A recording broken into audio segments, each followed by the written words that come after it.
Welcome back, dear listener, to the boring history for sleep where time slows down and the past tucks you in. Tonight we travel to a quiet corner of feudal Japan, not for battles or bushido, but for something humbler, what the samurai ate when the rain refused to stop falling. So, settle in and let the drizzle begin.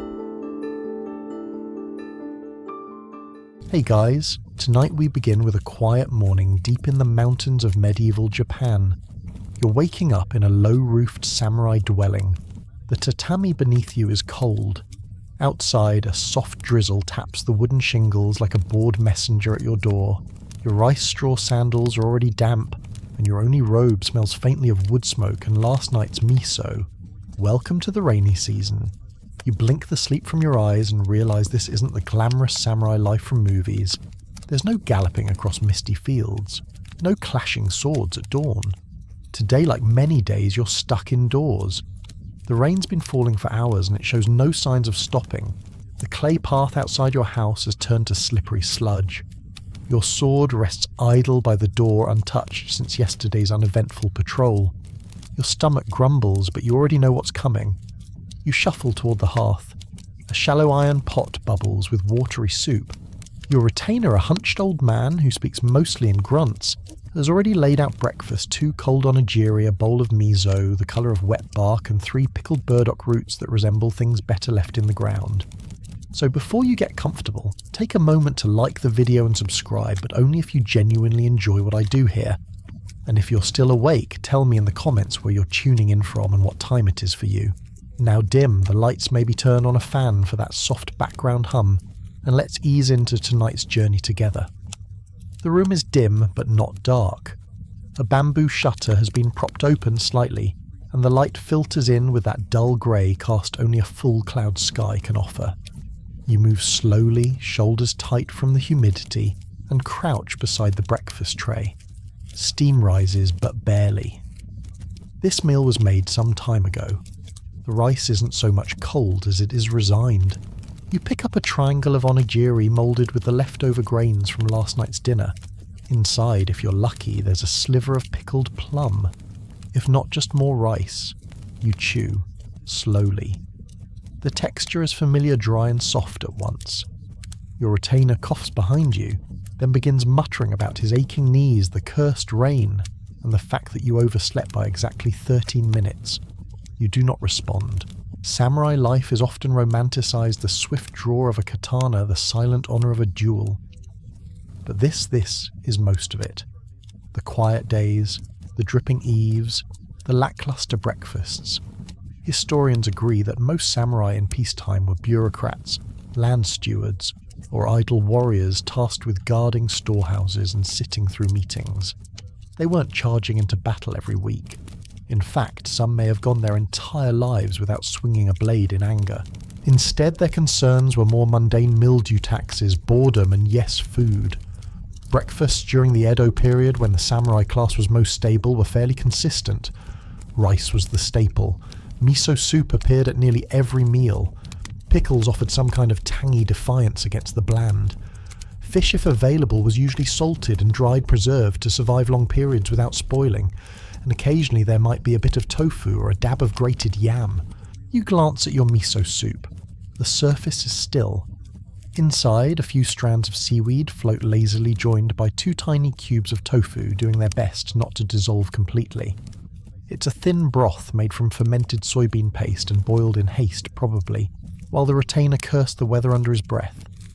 You sip it slowly, appreciating its saltiness, which, despite everything, does warm your stomach. There's a distinct smell in the air. Not unpleasant. Not pleasant either. It's the scent of wet wood, human breath and vinegar. Everything here is made of wood or paper or straw, and the rain seeps into it all. Your robe sticks to your back. Your hair feels heavy. You wonder if the clouds will lift today. They won't. Outside, a crow lands on the fence. Its wings are slick. It stares at you for a moment, then shakes off the rain. Somewhere down the hill, a temple bell rings. The sound is distant and soft, wrapped in the mist. The rice sticks to your fingers. You eat the second onigiri a little faster than the first, though it's just as underwhelming. At least there's the plum this time, a jolt of sourness that makes your cheeks pull back involuntarily.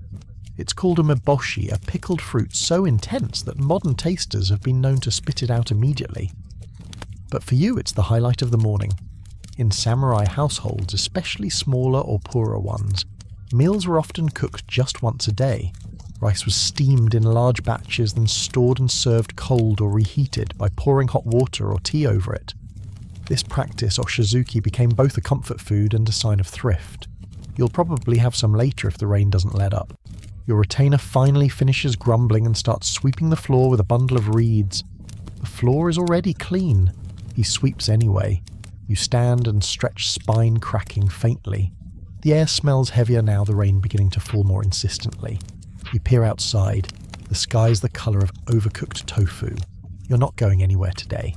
The rain doesn't stop. It slides down the bamboo gutters with a kind of purpose, plunking into the stone basin outside like a slow rhythmic drum.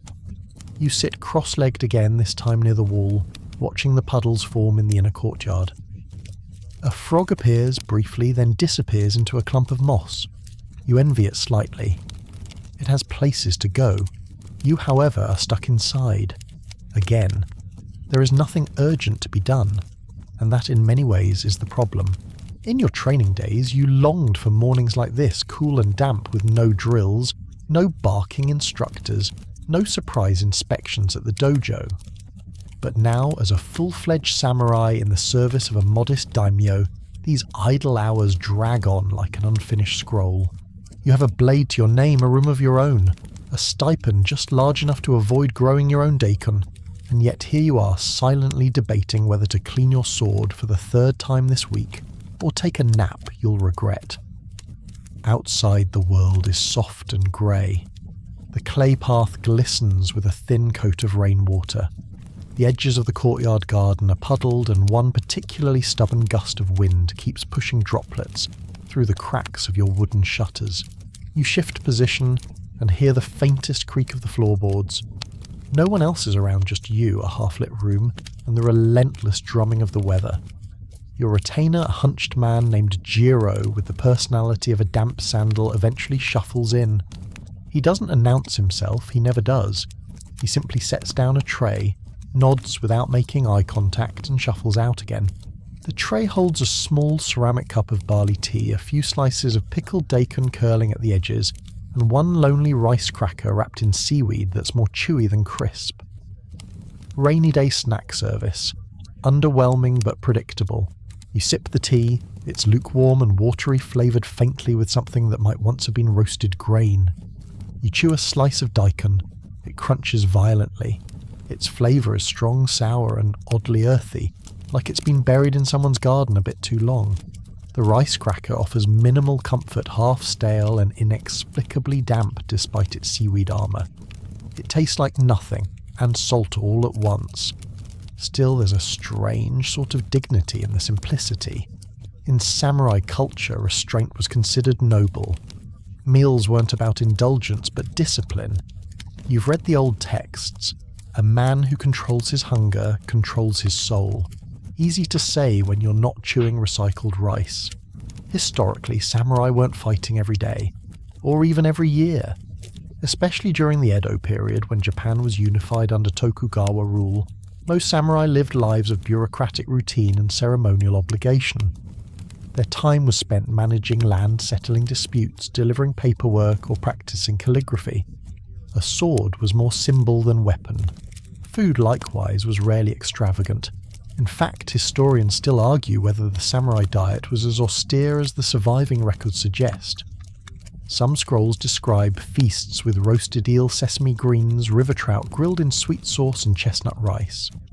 Others describe dry millet cakes and bowls of plain gruel. Some scholars believe accounts were exaggerated to promote an image of piety. Others think the records underplay reality to uphold ideals of discipline. Either way, your tray of snacks isn't helping the case for luxury. You pick up your sword not to wield, but to clean. Again, it gives the illusion of purpose. The blade slides from its lacquered sheath with a whisper. You admire the hamon, that subtle wave along the edge forged in a 1,000-degree furnace decades before you were born. You run a cloth over it slowly, ritualistically. It doesn't need cleaning, but neither do your sandals, and you've scrubbed those twice already this week. Your retainer reappears. He doesn't speak. He refills the tea. It's still lukewarm. Then he notices a smudge on the window and begins muttering under his breath. Something about rain ghosts. You pretend not to hear. Your quarters are small but not uncomfortable. The walls are thin, the air smells of tatami and damp cedar, and the roof leaks in only 2 places, now an improvement over last season. You shift your position again, this time toward the small writing desk. There's nothing to write, but the inkstone looks lonely. You think briefly about composing a poem. The rain is inspiring in its monotonous way. Perhaps something about puddles as mirrors for the heavens, or about tea cooling faster than your ambition. You scratch a few lines, then scratch them out. The ink is too light, the brush too stiff, the motivation too absent. A crow caws somewhere in the distance. You hear sandals slap through a puddle, followed by someone cursing in a dialect you don't recognize. You imagine it's one of the junior samurai forced to run errands in the storm. Poor fool. You sip your tea again. Still awful. With nothing else to do, your mind begins to wander. You recall an odd tidbit one of your elders once mentioned, that some warriors believed eating raw garlic before a duel improved one's grip on the sword. The scent would drive away spirits, or at least opponents. No one could get too close.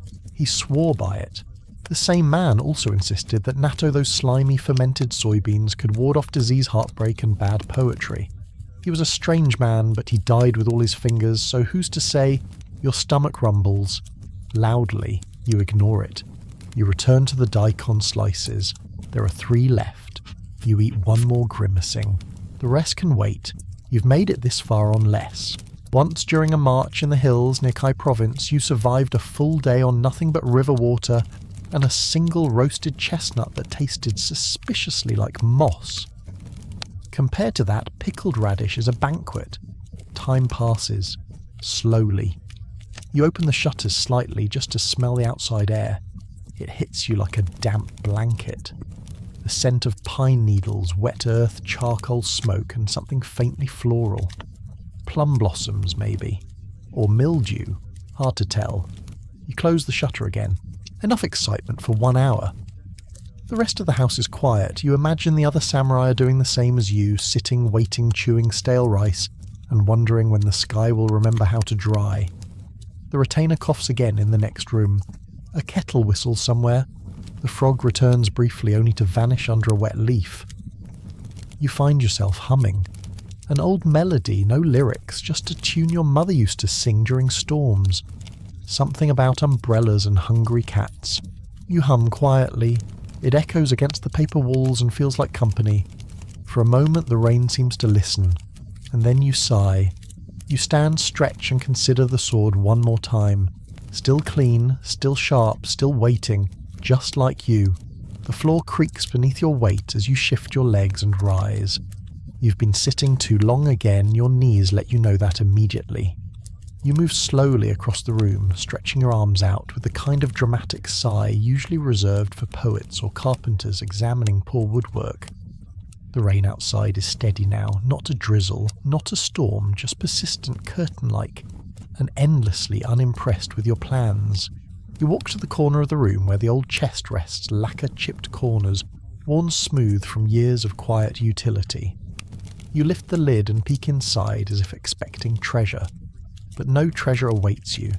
Just the usual, a rain-drenched straw coat that still smells faintly of mould, a pair of spare tabby socks, a scroll you once promised yourself you'd read on a quiet day, and your personal eating bowl, small, plain, but dear to you. You pull out the bowl, inspecting it like an archaeologist examining a relic. It has a small chip on the rim from last spring when your retainer dropped it, while arguing with a delivery boy about the ripeness of radishes. You told him it was fine. He mumbled about spirits and balance. You kept using it anyway. You set the bowl aside and sit back down, folding your legs in a way that tells your spine you'll regret this later. You glance out the window again, but the view hasn't changed. The same wet tree, the same grey sky, the same philosophical frog occasionally blinking from the garden rock. He's back, by the way. just sitting, watching. You nod at him, he doesn't respond. Lunch arrives unannounced. Your retainer, the ever-silent Jiro, appears at your side like a grumpy breeze. He places a wooden tray in front of you with the reverence of a man offering a national treasure, though the contents suggest otherwise. Today's selection, one modest bowl of miso soup, its surface trembling like a nervous messenger. 2 rice balls on onigiri wrapped in slightly uneven nori, and a palm-sized dish of pickled eggplant that smells challenging. You look at the food, then at him. He grunts and leaves. That's your interaction quota for the hour. You start with the soup. It's slightly thicker than this morning's, which suggests either more miso or less water, either way a small miracle. There are some additions, slivers of daikon, tiny wisps of seaweed, and 2 cubes of tofu that appear to be trying to escape their fate by hugging the rim of the bowl. You take a sip.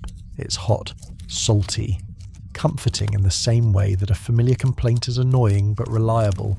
You move on to the onigiri. The first one is packed tight with a little sesame on top. Inside is a small surprise chopped pickled plum sour and bracing a jolt that reaches straight into your jaw and demands attention. The rice is slightly overcooked, the nori a bit chewy, but you chew in silence, grateful for the flavour.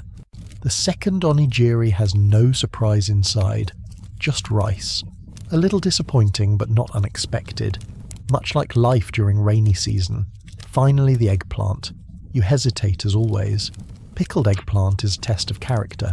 It's slimy sour and has the texture of a sigh. You eat 1 slice, it bites back. You take a sip of soup to recover, then brave a second. You chew slowly as if it might improve with time. It doesn't, but you finish it anyway. It's food after all. Historians agree that miso soup and rice were the core of the samurai diet, simple, sustaining, and easy to prepare in large batches. These meals weren't meant to impress. They were meant to endure, and they did, for centuries. That same bowl of soup you just finished could have been served 200 years before or after this very moment and looked exactly the same. There's something oddly reassuring about that. Less so about the eggplant. Some scholars argue whether samurai cuisine was a product of austerity or necessity. The answer, as with most things, is probably both. In peacetime, simplicity was praised as a virtue. In wartime, it was all you had. Either way, the result was the same miso rice pickles repeat. If you were lucky, dried fish. If you were unlucky, more eggplant. You sip the last of your soup. The warmth lingers in your chest. You place your chopsticks down and bow slightly toward the tray, a quiet acknowledgement of nourishment, ritual, and survival. Then you stand. You walk slowly to the weapons rack, not to train, but to look. Your katana and wakizashi rest side by side, gleaming faintly in the soft light. You run a cloth over their sheaths. They're already clean, but the act itself is calming. A kind of meditation. You recall your master's words, "A sword like the soul rusts without use or care." You've used your soul plenty today, so you clean the sword. You remember a curious detail from your training days. One of your senior instructors swore that drinking radish water before a sparring match made you faster. It clears the blood, he claimed, though most of us believed it just cleared the room. He also believed that eating garlic improved sword grip, though no one volunteered to test it, especially not indoors. Outside, the rain continues. You hear it now with new ears. Each drop a moment. Each moment the same as the last. You walk to the window and slide it open just a crack. The air is thick with mist and pine. You breathe it in slowly, feeling it settle into your lungs like the first page of a story. Somewhere nearby a bell rings. Not a temple bell, but a kitchen one, someone calling their household to eat. You wonder what they're having. Probably rice. Maybe something better. Maybe not. You close the window and sit again. To pass time, you unroll a scroll, a worn copy of a sword etiquette manual, ink faded from use. You've read it dozens of times, but today the words land differently. He who strikes with hunger in his belly strikes not with strength, but with spite. You pause. You'd never really considered spite a weakness. Maybe the author was just hungry. You set the scroll aside and hum. A quiet tune. One from childhood, perhaps? You're not sure. It arrives uninvited and makes itself at home in your throat. It dances with the rain for a while, then fades. Jiro returns. He doesn't say anything, just points to the corner where a slow drip has formed on the tatami. Again. He sighs. You sigh. He hands you a cloth. Together wordlessly you kneel and mop the spot, a small ceremony of shared annoyance. It's not the first time. It won't be the last. When it's done, he nods. You nod. He leaves. And you sit once more, bowl by your side, scroll before you sword, gleaming faintly in the corner.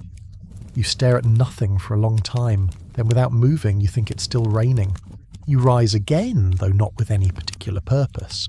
It's the kind of standing up one does when sitting has become just slightly more unbearable. A shift, a stretch, a small rebellion against stagnation. Your legs ache faintly, the result of cross-legged sitting on tatami mats for longer than your joints were designed to endure. You roll your shoulders back, feeling a quiet pop from one blade to the other, and glance around the room with the vague hope that something might have changed. It hasn't. The rain remains constant, a quiet presence that fills every corner of the house. It has become more than weather. It is now a character in your day, a sullen, uninvited guest who refuses to leave, but isn't rude enough to confront directly. Just always there, soft, steady, unapologetic.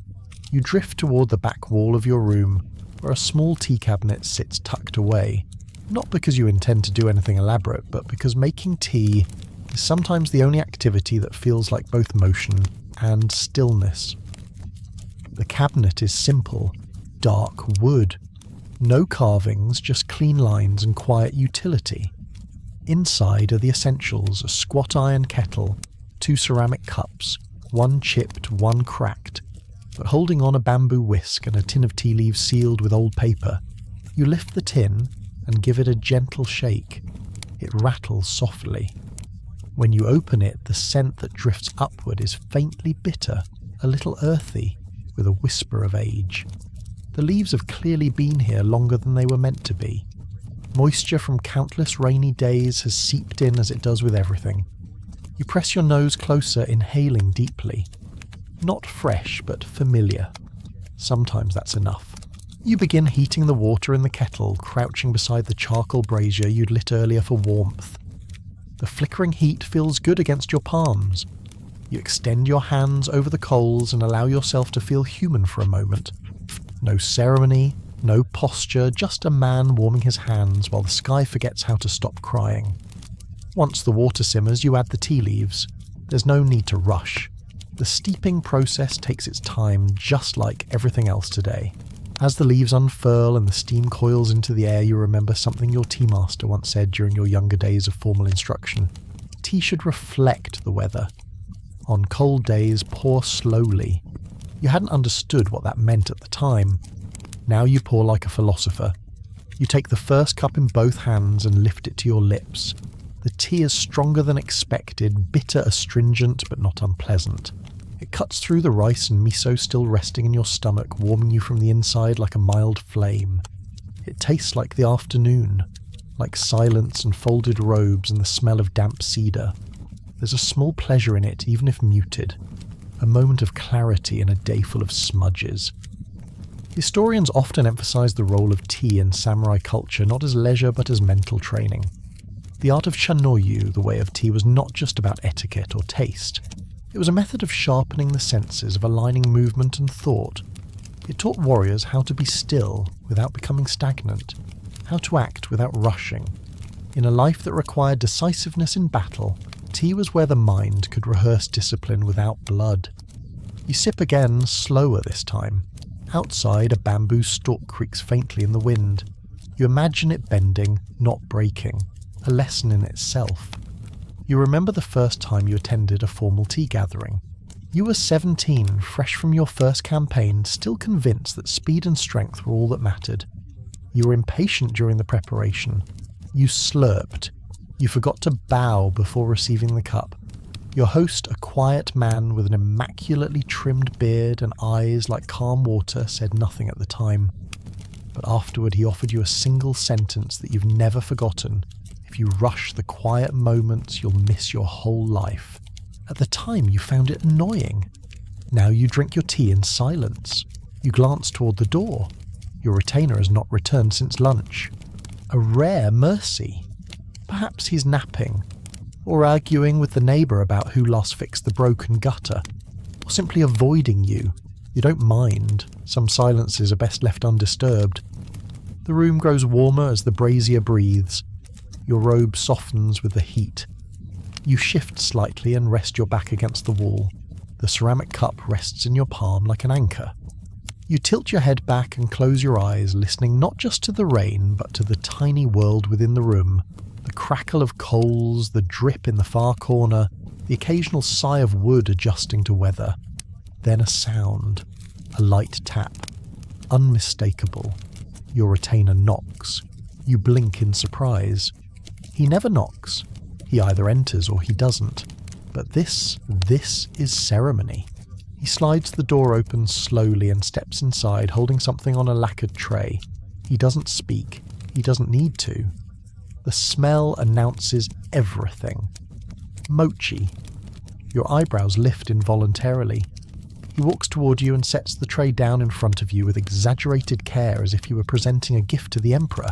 On the tray is a small round rice cake, kinako mochi, coated in roasted soybean flour. Slightly golden, slightly sticky, slightly magical. You haven't seen one since the new year. He clears his throat. Left over from the shrine offering, he mutters, "Can't waste it." You nod solemnly. Of course not. You pick it up. The texture is soft, almost yielding. The smell is warm, sweet with a hint of nuttiness. You bite in. Bliss. The sweetness hits your tongue like a memory of spring. The kinako powder melts into the soft rice paste with a texture so gentle, it's like eating a sigh. You chew slowly, reverently. A luxury like this doesn't come often. You savour it the way one savours the first sunlight after a week of storms. It feels like forgiveness. You glance up. Jiro is still there. You raise the remaining half of the mochi toward him, wordlessly offering a share. He grunts. Too soft for my teeth. You shrug and finish the rest. The aftertaste lingers, not just in your mouth, but in the room. The sweetness remains woven into the tatami, into the steam of the kettle, into the rhythm of the rain.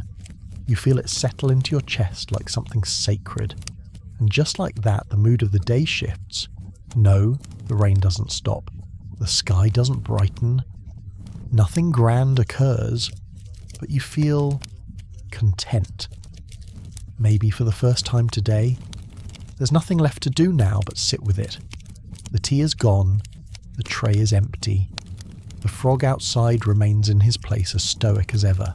You lean back against the wall, fold your hands over your stomach and exhale slowly. Still raining, but somehow it no longer matters. You don't move for a long while, not because you're meditating or thinking deeply, or in the middle of some internal reckoning about the impermanence of all things. No, you're simply comfortable. The kind of comfortable that only arrives after a warm cup of tea, a surprise sweet, and the quiet realization that no one is expecting anything from you for at least the next several hours. It's a rare feeling, precious even. You shift slightly, adjust the fold of your robe and let your head rest against the wall, eyes half-lidded. The rain still steady taps a softer rhythm now. It's no longer demanding attention, just filling the room like a hum. The frog has disappeared again, perhaps to nap. You consider doing the same, but your stomach rumbles first. Again. You open one eye annoyed. Surely that mochi, as divine as it was, should have settled things. But your belly disagrees. Loudly. It doesn't ask. It declares. You sigh the long sigh of someone about to make a decision they don't want to make, but know they must. Then you rise slowly, joints stiff but not rebellious, and pad softly across the room to a small wooden chest tucked under the windowsill. It's unmarked, unobtrusive, and officially doesn't exist. Every samurai has one. A secret stash. A place to hide the things that don't belong in formal inventories or honourable record books. You slide open the lid. Inside, neatly wrapped in paper and tucked beneath an old scarf, are your rainy day rations. A bundle of dried sweet potato slices, a wedge of fermented soybean paste wrapped in bamboo leaf, a tiny gourd of plum wine you swore you'd save for a celebration that never arrived, and your personal favourite, a folded pouch containing 5 delicate senbei. The good kind, handmade, crispy, glazed in soy and mirin until golden brown. These are not your retainer's coarse mass-dried village crackers. These are city crackers. Festival crackers. Reserved for when the soul needs lifting, not just the body. You unwrap the paper carefully like it might shatter. The aroma is unmistakable. Roasted rice soy, a hint of sweetness. You close your eyes for just a second and inhale. Then you sit, cross-legged, calm, present. Like a monk before enlightenment if monks were allowed snacks. You take the first cracker and bite gently. Crunch. Perfect. The texture sings in your mouth, crisp but not brittle. The glaze melts just slightly on your tongue, giving way to a savoury warmth that spreads across your jaw like good news. It tastes like better days, like clear skies and festival drums, like the one time you beat your instructor in a sparring match and he actually admitted it. You chew slowly, deliberately. There are only 5. Each one must be honoured. You glance toward the door, half expecting your retainer to barge in and ruin the moment. But there's nothing. Just the rain and the faint creak of the wood as the house settles. Historians often overlook this part of samurai life, the long slow hours between battles and rituals. The quiet, unglamorous rituals of simply being alive. You suspect they never asked the right questions. They wrote about armour and war and honour, but no one ever asked what a samurai ate when he was alone when the sky was grey, and nothing needed defending except one's own mood. You take the second cracker, it's better than the first. Or maybe your senses are simply more tuned in now. The balance of sweet and salt is exact. The edge of the rice cracker has a tiny char mark from roasting flavour. Authenticity. Memory. You recall a training trip long ago to a rural village where the local artisan made senbei with pine needles and chili powder. They were spicy. Too spicy. One of your comrades wept quietly after the first bite and tried to blame the wind. You never let him forget it. You smile alone and reach for the third. Outside, the rain grows heavier again as if responding to your indulgence. The wind shifts slightly. You hear a shutter slam in the adjacent building. Someone didn't tie it properly. But it doesn't bother you. You're in a dome of calm. Just you, a paper-wrapped miracle, and the quiet, slow unravelling of the afternoon. Your stomach, formerly rebellious, now hums with contentment. The senbei have done their work. There's warmth again, stability, even joy. You reach for the fourth. But just before you take a bite, a voice calls out. Problem with the well, it's distant, someone outside. You freeze. A moment passes, then silence. You wait. Nothing follows. No footsteps. No urgent knocking. Just that one sentence flung into the world and abandoned. You glance at the door, still closed. You tilt your head. You take a bite. Whatever's wrong with the well can wait. You chew. The retainer arrives moments later as if summoned by your negligence.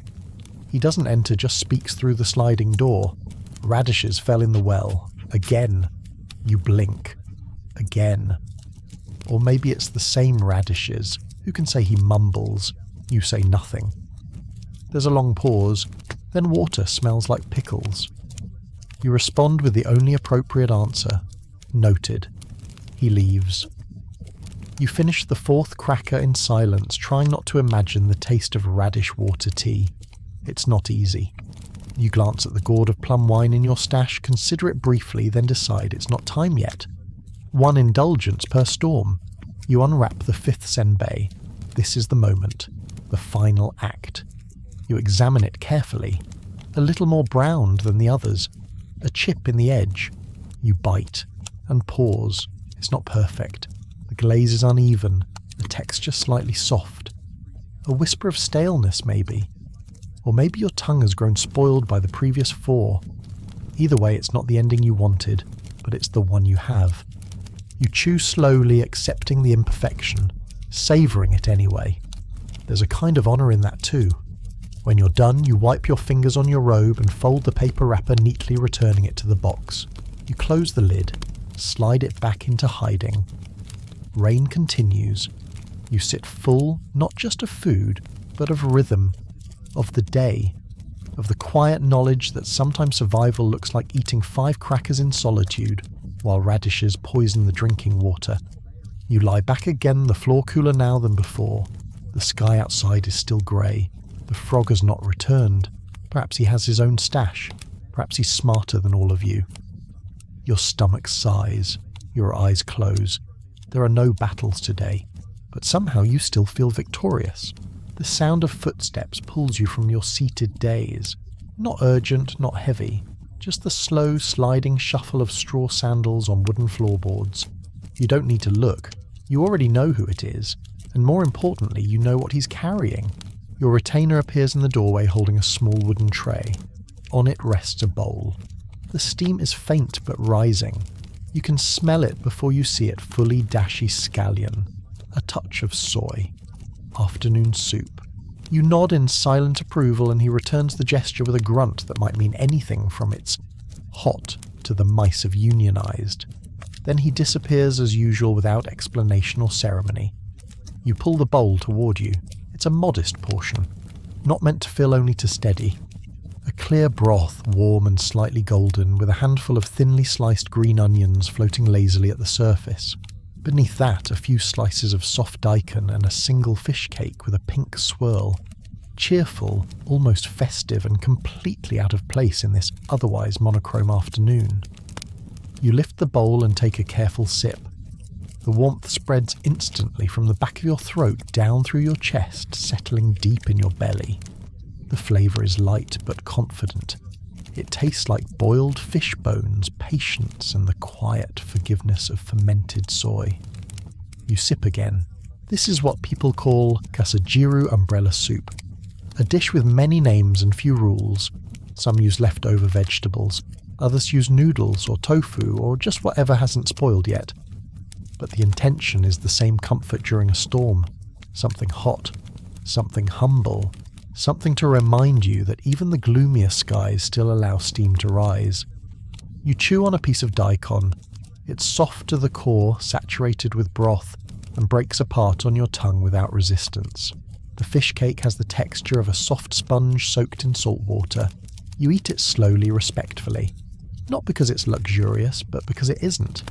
These small soups were a constant in samurai households, especially on days like this, quiet, slow, full of moisture, and not much else. Whether you were a castle guard or a calligraphy tutor, you'd be handed a bowl just like this. Sometimes it came with pickles, sometimes not, sometimes with a second bowl. Rarely. You glance around the room as you eat, not looking for anything in particular. The drizzle outside has picked up again, a little more assertive now. The puddles in the courtyard are becoming shallow ponds. A few leaves float like little boats set adrift by children who never existed. You sip again, letting the heat anchor you. Somewhere outside you hear muffled voices. A distant conversation between two servants carried by the breeze and bent by paper walls. You can't make out the words, only the tone half irritation, half routine. Probably something to do with the leak in the storehouse, or the leak in the kitchen, or the leak in the idea that this house was ever waterproof to begin with. Back in your bowl, a small piece of kombu. A strip of dried kelp rests near the bottom. You chew it cautiously. It's chewy, briny, and tastes like the bottom of the ocean had a brief philosophical awakening. Not delicious, but familiar. You remember one of your instructors once said that kombu builds warrior teeth. You weren't sure what that meant, but everyone nodded, so you did too. Soup finished, you set the bowl aside. You sit still for a moment, just listening. The rain is heavier now. Not aggressive, just committed. You close your eyes and lean your head back against the wall, letting the last of the broth settle. Your belly is not full, but it's satisfied. Your body is not busy, but it's at ease. Your mind for once is quiet. And then, problem in the courtyard, comes a voice from behind the wall. You open one eye. Your retainer stands just outside the room. He doesn't enter. He doesn't bow. He just announces like some minor deity of inconvenience. The bamboo fence has fallen. Again, you sigh. How? The wind. You glance toward the window. The wind is barely stronger than a whisper. You wait. Or the frog he adds deadpan. You don't respond. He leaves. You listen to his footsteps fade down the corridor, muttering something about frogs and structural integrity. You return your attention to the soup bowl. A small ring of residue clings to the rim. You resist the urge to wipe it. There's a certain honesty to letting it stay. Samurai literature often ignores these quiet rituals. The histories focus on battles on lineage, on heroic last stands in the name of honour. But here in this modest bowl of hot soup is another kind of story. One of continuity, of resilience, of warmth in a world that does not always offer it freely. You add a few more coals to the brazier, stirring them until they glow. The gentle heat rises, chasing the chill from your toes. You place your hands above the flame and feel your knuckles loosen, your breath steady. This moment, this mundane, uneventful afternoon, is yours entirely. Not borrowed, not prescribed, not demanded by a superior. Just lived. Soup, silence and steam. You lie back slowly, letting your body stretch out along the tatami. The mat is still cool from earlier, but no longer unpleasant. Your robe has absorbed enough warmth from the brazier to soften the contact. You pull a spare cushion beneath your head and let your gaze drift upward toward the ceiling. There's a small crack in the beam above. You've seen it before, counted it, measured its progress. It hasn't grown, it just remains, like most things in this house. Like most things in your life. You close your eyes, you think again of the fish cake, of the kombu, of the miso and daikon, of all the simple foods you've eaten on days just like this food that never made it into official records but stayed with you all the same. Soup for one, in the rain, with no plans.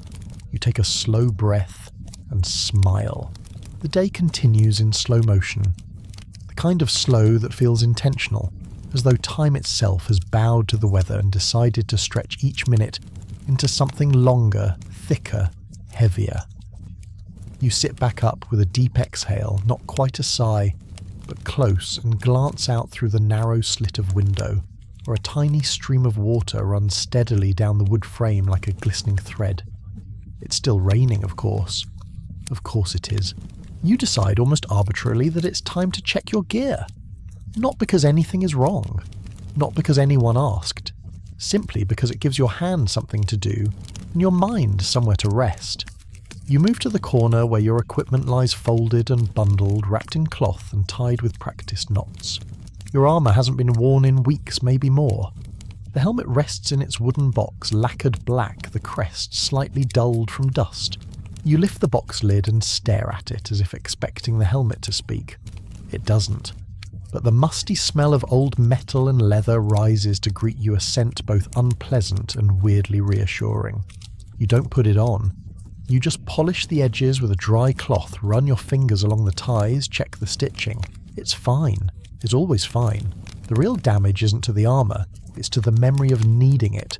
There were times years ago when rainy days like this were filled with preparation. Drill formations, messenger deliveries, night marches under cloaks, days when every bowl of soup came with tension, every door knock could mean movement. But those days are gone. Now all that remains is the routine.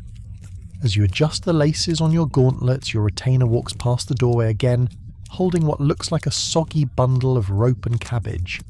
Do I want to know, you ask without looking up. He pauses. Fermenting experiment. You blink. Since when do you ferment anything? He shrugs. Since the last one exploded. You decide not to pursue the topic.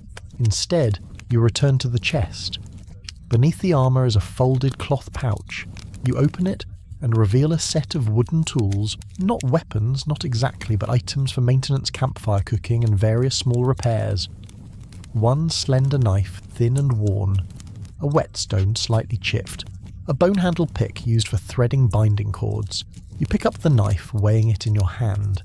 You remember a winter patrol mud up to your knees, the sky as white as bone. You used this knife to shave bark for firewood when everything else was wet.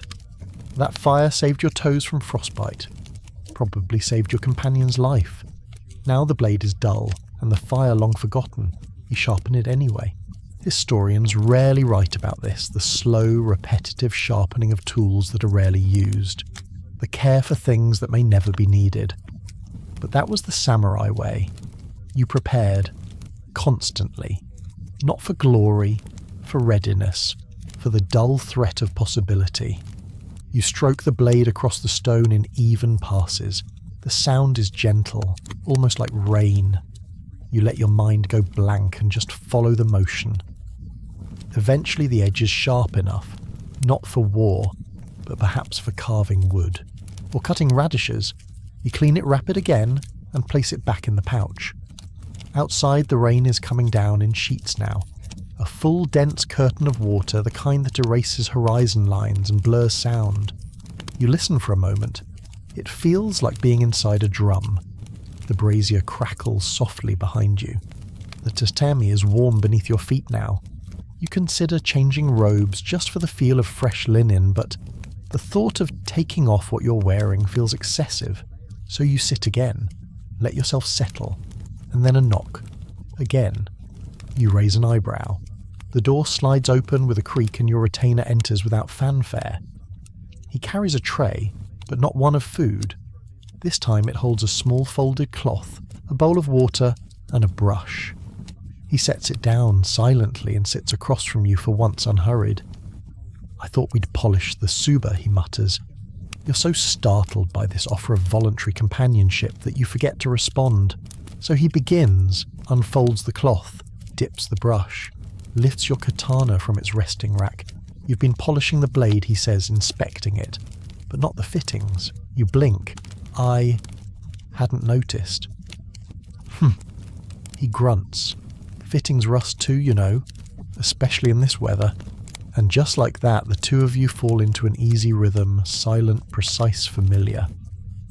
He holds the suba, the handguard, against the cloth and begins brushing gently around its edges. You take up the other side, working near the tang.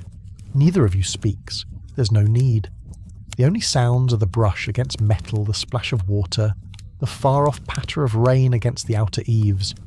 You think briefly about how odd this would look to an outsider. Two men hunched over a sword part in total silence, treating it like sacred pottery. But that's how it is. Maintenance is ritual. Care is memory. Samurai households may not have been filled with constant violence, but they were full of ritual. Meals, cleaning, inspection, prayer, polishing, listening. The weight of repetition wasn't a burden, it was an anchor.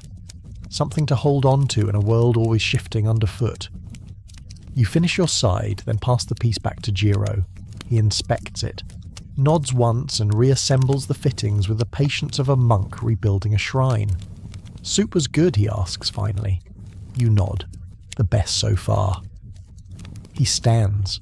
"I told the fish cake it would be appreciated." You look up. He's already walking away. You shake your head, but you're smiling. Outside, the wind has changed again. You notice a faint break in the clouds near the treetops. Nothing dramatic, just a thinning. A suggestion that someday, perhaps not today, perhaps not even tomorrow, the rain may stop. But for now it remains. And so do you. The afternoon drags on, not like a burden, but like an old friend walking very slowly beside you, telling the same story for the third time. You've given up trying to measure time.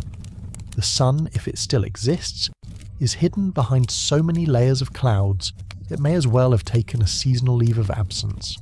The shadows haven't moved in hours. You're sitting now on the engawa, the covered wooden veranda that borders the house, where rain never quite reaches but always threatens to. You've brought a cushion, a teacup, and very little expectation. The floor is cool beneath your knees. The air smells of damp cypress wood and wet earth. You can hear water dripping into the stone basin outside, one drop every few seconds, like the tick of a clock you're not sure you still believe in. Your tea has gone lukewarm, but you drink it anyway. A sparrow flits across the courtyard, skimming the surface of a puddle with alarming grace. You envy its sense of direction. A frog, possibly the same one from earlier, sits near a patch of moss. You've decided to call him General Tadpole, though you don't know why. He seems unimpressed by the title. You lean your head against the post and stare out. rain falls, is not the hard kind. Not the kind that batters roofs or ruins sandals or makes your retainer swear about roof tiles. This is the soft kind, the kind that feels like it's been falling forever and might keep falling long after the stars have rusted. It has no hurry. It lands gently, seeps into everything and reshapes the world in silence. You feel it in your bones, not as discomfort, but as something more abstract, like stillness has entered your bloodstream. You take another sip of tea. It's bitter now, the leaves having steeped far too long, but you find yourself not caring. Bitterness is honest, especially when warm. Your mind begins to wander, as it often does in the second half of rainy days. You think about food, of course, not because you're hungry, but because eating is one of the few events that mark the passage of time around here. Morning miso, midday rice, afternoon broth, evening, something, if it arrives. But beyond hunger, food lives in memory. You recall an old campaign years ago, long before you were assigned to this sleepy estate. You and 5 other retainers had taken shelter in a crumbling tea house halfway up a hill in Hida province. Rain like this had come down for 2 days straight. The roof leaked. The firewood was wet. One of the men had managed to boil millet in a rusty pot using scraps of pine bark and half a candle. It was the worst thing you'd ever eaten. You remember it vividly. The way the pine made everything taste like varnish. The way the candle wax floated to the top. The way nobody complained because no one had the energy to. You can't remember the men's names, but you remember the taste. That's the thing about samurai life. The history scrolls record the battles, the service years, the lineage, but the things that stay with you, the texture of cold rice against your teeth, the heat of miso in a tin cup at dawn, the sound of pickles being chewed in total silence, the odd chewy funk of fermented radish root that always made you question your own sense of smell. You sigh, not because you're sad, just because your lungs haven't moved in a while. The frog hops once, then stops again. He appears to be meditating. The rain deepens slightly, the droplets falling heavier, bouncing off the stones. You shift your weight, rotate your teacup, and decide to close your eyes for just a moment. But before you do, you hear it. Footsteps. Light. Small. Intentional. You open your eyes just as a figure rounds the corner, small frame, quick stride, carrying something in both hands, wrapped tightly in oiled paper. One of the messenger boys, probably no older than 10. He stops 2 meters from you and bows quickly, soaked from the waist down. A delivery, he says, thrusting the bundle forward with both hands, from the southern storehouse. You raise an eyebrow. Since when does the southern storehouse deliver sweets? He shrugs. Retainer said not to ask questions. You nod, take the package, and he runs off again, sandals squelching with every step. You examine the bundle. It's still warm, carefully folded. Smells faintly of rice flour and cinnamon. Curious. You set your teacup aside and untie the twine. Inside, nestled in layers of paper and patience, is a yatsuhashi, a delicately folded triangle of soft steamed dough filled with red bean paste and dusted in roasted cinnamon. You blink once. This is not typical rainy day fare. This is something you'd expect on festival days, or at least on days when the sun has bothered to show up. You lift it carefully as if it might vanish. The dough is supple between your fingers. You bite. The red bean is smooth, slightly sweet, not overpowering. The cinnamon hits you next, gentle, fragrant, almost dreamlike. You pause, chew slowly, and let the taste sit with you. It's not just delicious, it's out of place. In a good way. Like finding poetry written on the back of a tax scroll. Where did this come from? You eat the rest in silence. It's gone too quickly. You wrap the paper back up neatly, unsure whether to throw it away or frame it. You set it beside you and stare back out at the rain, which seems to be falling even softer now, as if aware you've just eaten something beautiful and doesn't want to ruin the moment. You wonder, was it a mistake? Did someone mean to send it to the main house? Or was it a peace offering from Jiro after that radish in the well situation? You'll never know. And that's fine. The mystery makes it better. You shift your robe again, tuck your hands into your sleeves and allow yourself to smile just a little. One corner of your mouth, nothing too dramatic. The frog hasn't moved. You don't need to either. There is a silence now, thicker than before, a kind of fullness, the kind that follows not just food but gratitude, for small things, for rain, for the way sweetness can arrive unexpectedly and without reason. You lean your head back and close your eyes. The light begins to fade slowly and without warning. There's no dramatic sunset, no sudden hush of birdsong, no visible line marking day's end. Only a subtle dimming, a soft withdrawal of colour from the edges of things, the trees, the stones, even your robe. The world simply loses contrast. You notice it when you blink and the inside of your eyelids feels brighter than the room around you. Evening has arrived, not like a visitor, but like the soft settling of dust. You're still seated where you were before on the edge of the veranda, your cushion slightly damp now from the creeping air. The teacup beside you has grown cold, forgotten, and unworthy of a second pour. You should move. You should stand, stretch, do something, but you don't. The moment has anchored you. The rain hasn't stopped. It has simply matured. What was once a scatter of droplets is now a whispering curtain falling so evenly it barely makes sound. Only when it lands on tile, on stone, on puddle does it reveal itself. Your fingers feel cool. You tuck them into your sleeves. You glance to your left. The garden is a blur of shapes now. The stepping stones are dark and shiny, the moss soaking up every ounce of water without complaint. The old pine leans slightly more to one side, or maybe that's your imagination. And there near the base of the fence is the frog again, or perhaps a different one. You squint. He doesn't move. You give him a nod just in case. Inside, the house movement stirs, a door sliding, wood tapping wood, then silence again. You recognise the pattern. Your retainer is preparing dinner, slowly, resentfully, probably muttering about the condition of the pickles. You exhale. The day has been long, but not in a tiring way. Long in the way a river is long, meandering, full of unnoticed bends, quiet pools of memory, occasional interruptions of rock or frog. You've done almost nothing, and yet somehow the day has done something to you. Your thoughts drift as they often do in the hour between dusk and darkness. You remember another rainy evening years ago. You were stationed in a hill fort, one of those outposts barely worth guarding. The roof leaked in 3 places, the floor tilted to one side. The only source of light was a tallow lamp that smoked more than it glowed. You and 2 other retainers sat with a pot of barley gruel bubbling over a weak fire. It tasted of ash and old cloth. But someone had brought dried plums, and you each took one, pressing it into the gruel like a treasure. That small bite turned the meal from a necessity into an event. You remember the way the plum burst in your mouth, the sourness, the salt, the absurdity of smiling in a half-collapsed fort while water dripped into your boots. It's strange what the body forgets and the memory hoards. The floorboard behind you creaks. You turn your head. Your retainer steps out carrying a tray. His expression is unreadable, but that's nothing new. His presence speaks for itself. It is time. He sets the tray down beside you with a grunt.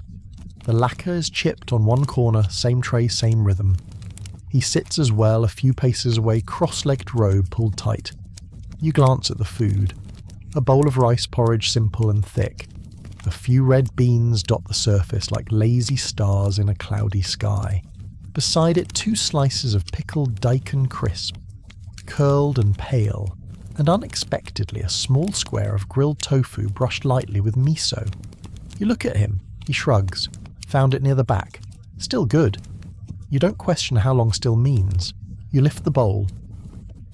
The porridge is warm, pleasantly bland, the kind of blandness that invites contemplation.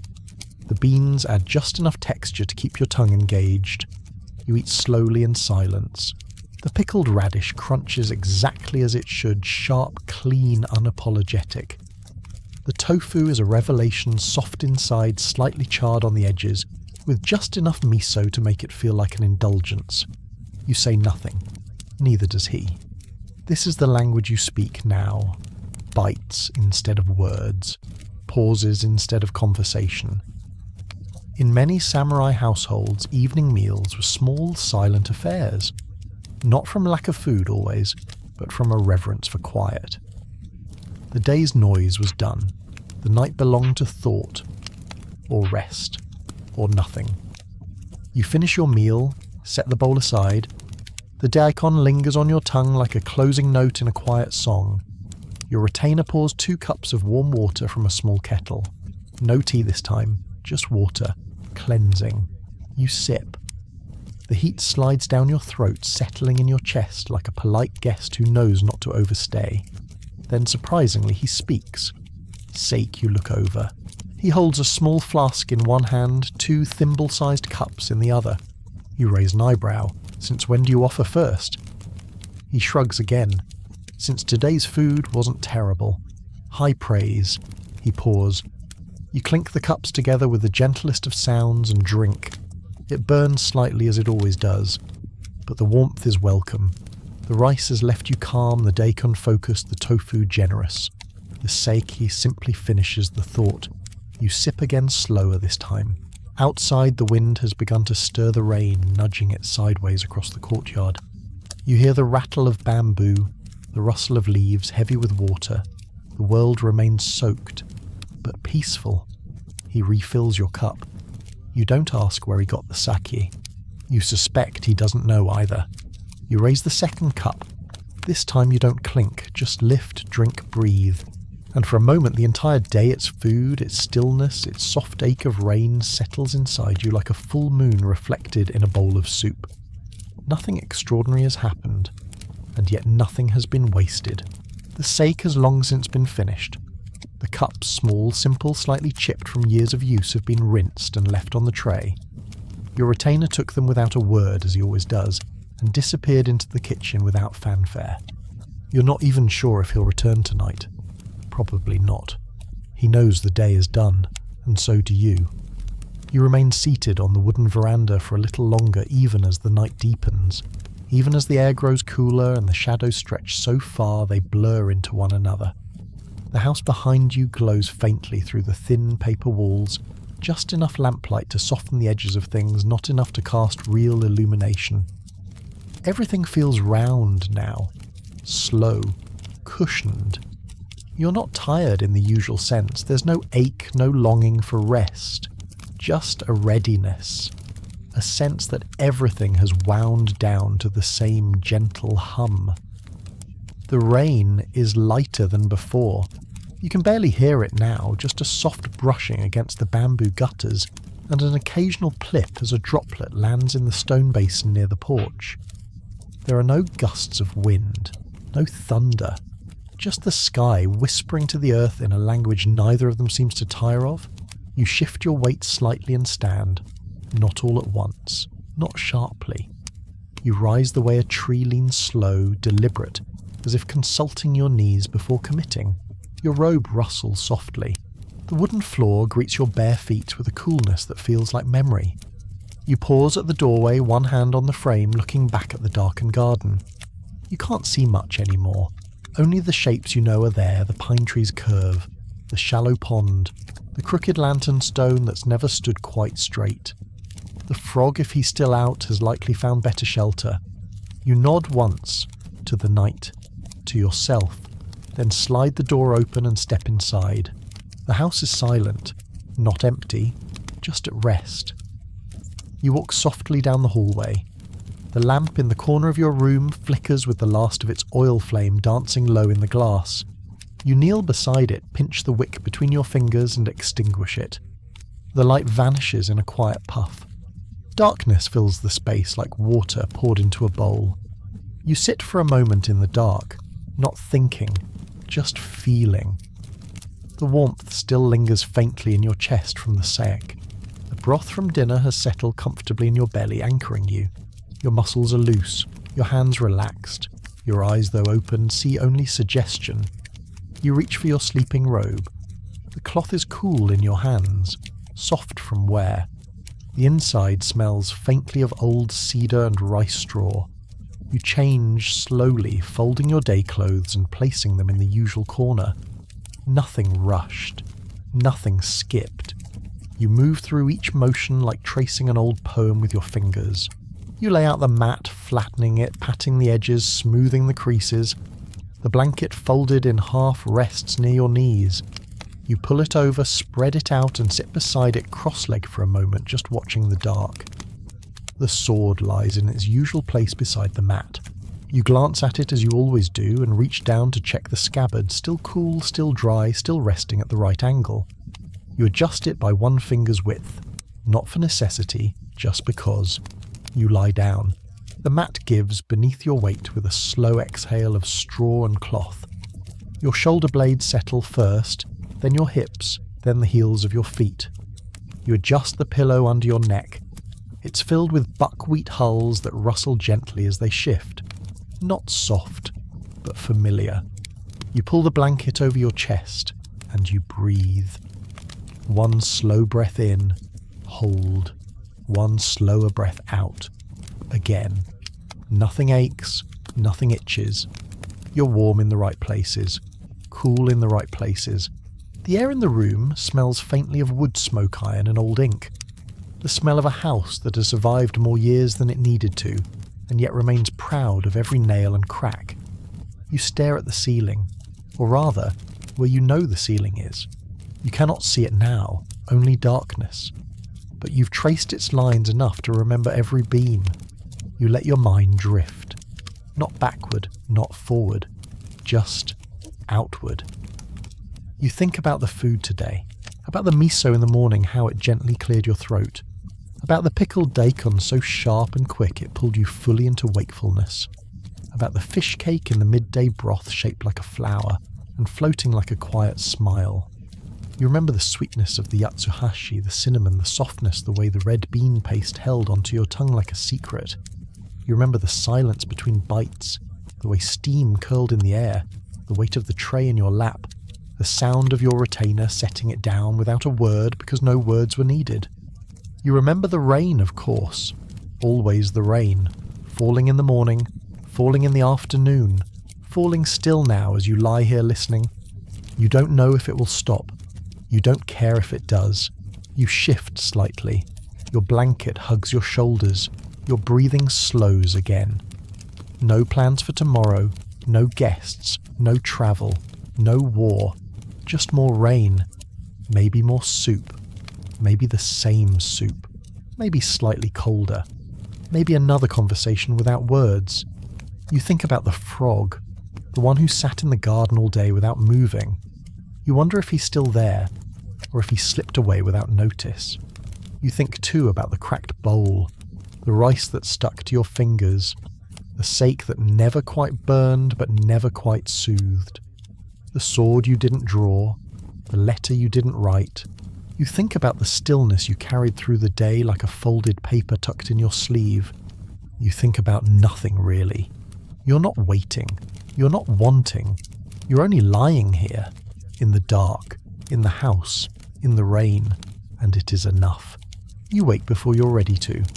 Not from noise, not from light.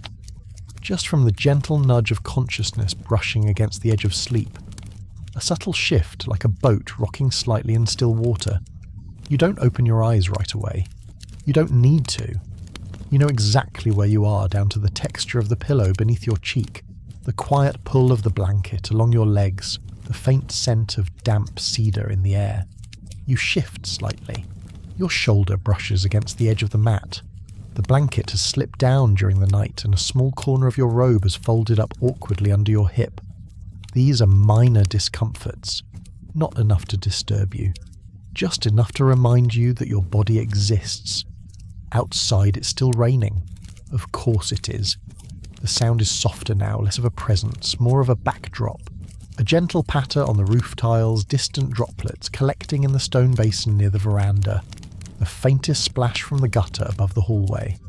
You've heard this sound your entire life in every season. In fortresses, in tea houses, in temporary camps pitched on hillsides where the wind made tents sigh all night long. Rain is the one sound that never argues with silence. You open your eyes slowly, there is light. Not much. The kind of pale, colourless glow that seeps in just before dawn. The outlines of the ceiling appear thick beams, dark with age, small imperfections in the plaster between them, a cobweb in the far corner catching what little brightness filters through the paper screens. You don't sit up yet. You stare. and for a while you do nothing. There's no pressure to move, no orders, no clamour, no footsteps pounding down the hall to demand attention. Just the slow unfurling of the morning like a scroll being unrolled inch by invisible hands. Eventually your body speaks before your thoughts do. Your left foot twitches under the blanket. Then your right. You stretch one leg straight, feel the stiffness in your knee. You roll your ankle gently. The joint pops once, then again, the sound muffled by the mat. You stretch your arms upward, fingers brushing against the robe folded neatly at your bedside. You yawn. Not a polite closed-mouth yawn, but the kind that opens your jaw, fully draws tears to your eyes, and ends in a quiet sigh. The pillow rustles beneath your head. You sit up slowly. The blanket slides down your torso. You don't bother pulling it back up. The air is cool, but not biting. The kind of cool that reminds you that you're awake, not punishing you for it. You press your palms against your thighs, grounding yourself. Your back straightens. Your breath evens out. The sword still rests beside you. You reach over and adjust its angle by instinct blade toward the door hilt within reach sheath, perfectly aligned with the grain of the floor. Not because danger is expected, not because you anticipate drawing it, but because it would feel strange not to. There's a rhythm to small things, and small things repeated often enough become the frame that holds the day. You change into your morning robe. The cloth is soft and dry, warmer than you expect. It smells faintly of smoke starch and something herbal, possibly a hint of the chamomile pouch your retainer insisted on stuffing into the clothing chest 3 months ago. The act of dressing takes no more than a few minutes, but you move slowly, deliberately. Not because of fatigue, but because there's no reason not to.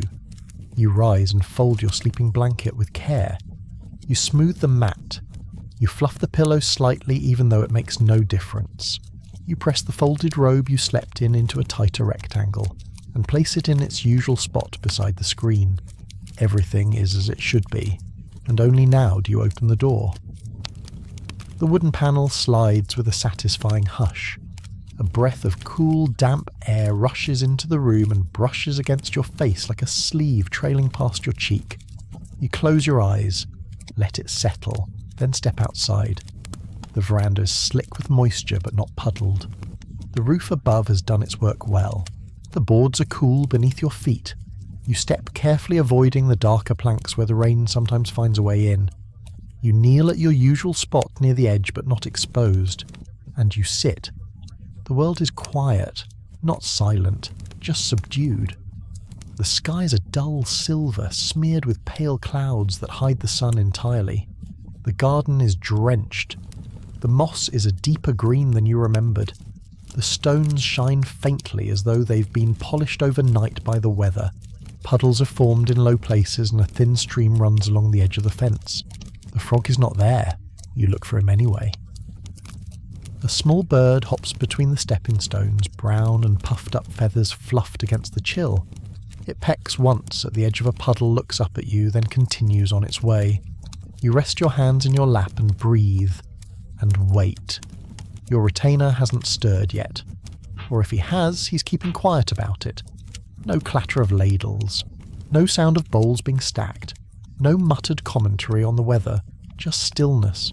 Eventually faint footsteps. Slow. Methodical.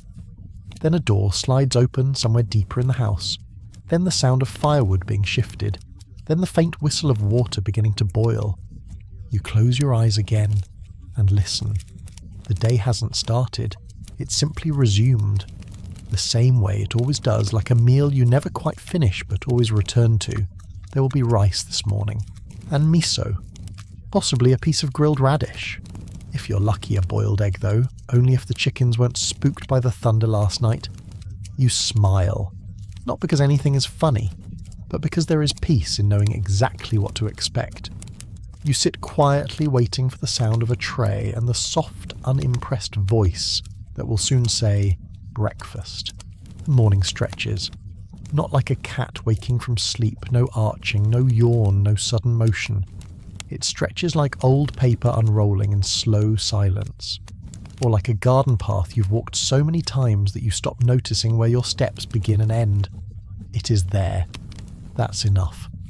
You remain seated on the veranda where you've been since shortly after breakfast. Your cushion is slightly askew now, but you haven't bothered to fix it.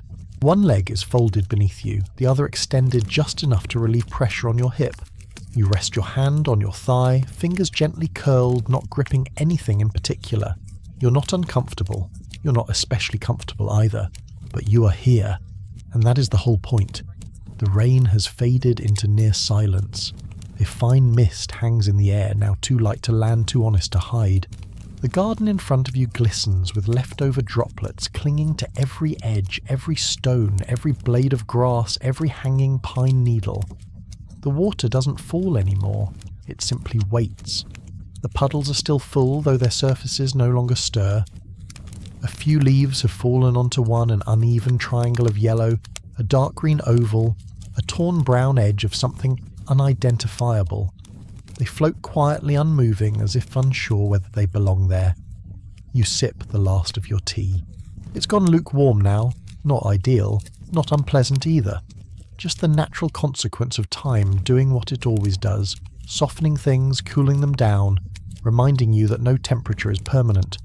You lower the cup and hold it in your hands for a while. It's empty. You don't get up. You hear your retainer somewhere inside the house. Not close, not urgent, just present. A drawer slides open. A pot lid is lifted and placed gently down. You don't call to him. He doesn't call to you.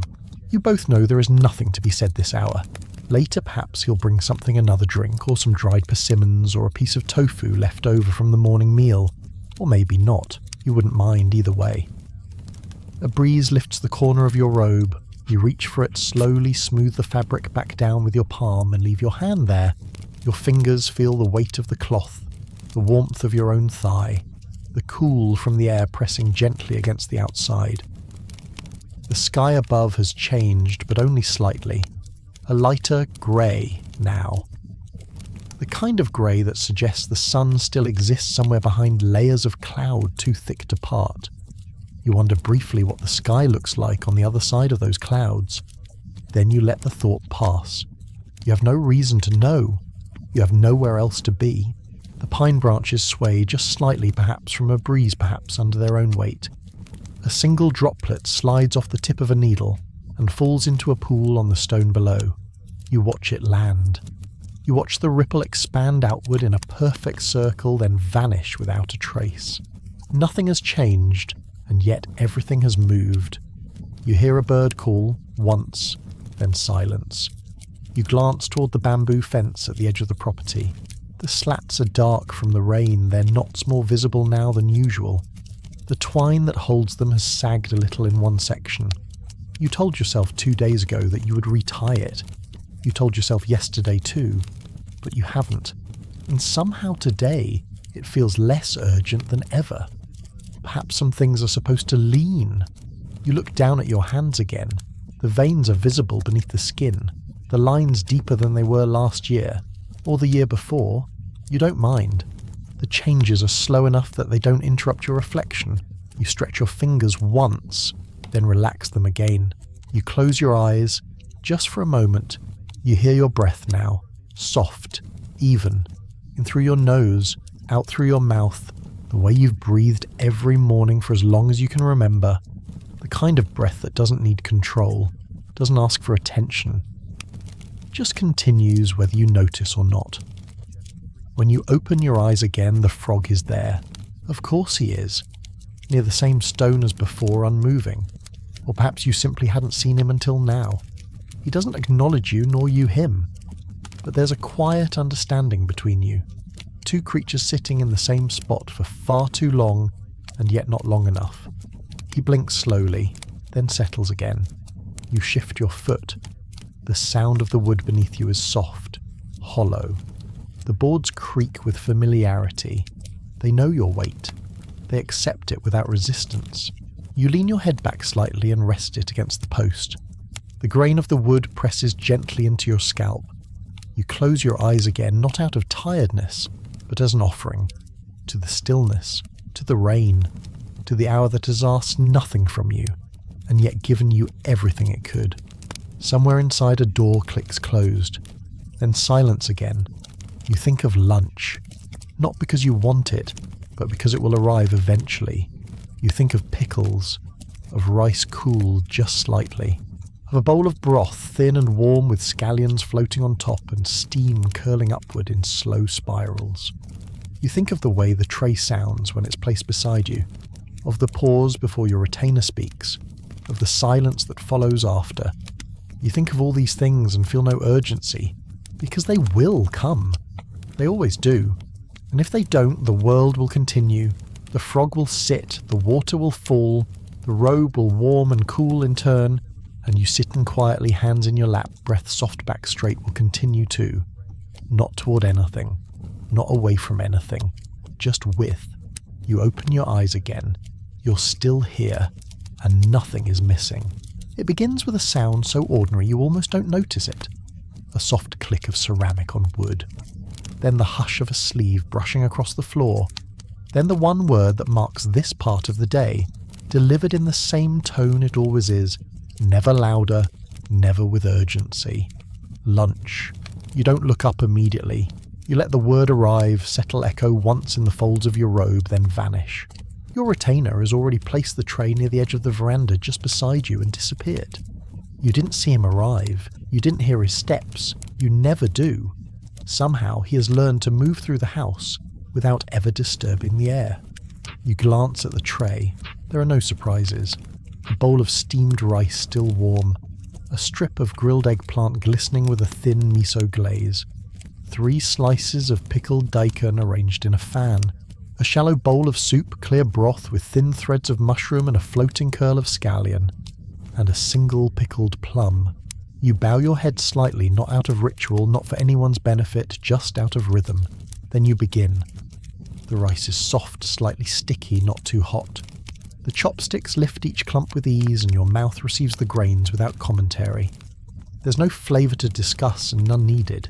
It tastes of familiarity, of habit, of things that never needed improvement.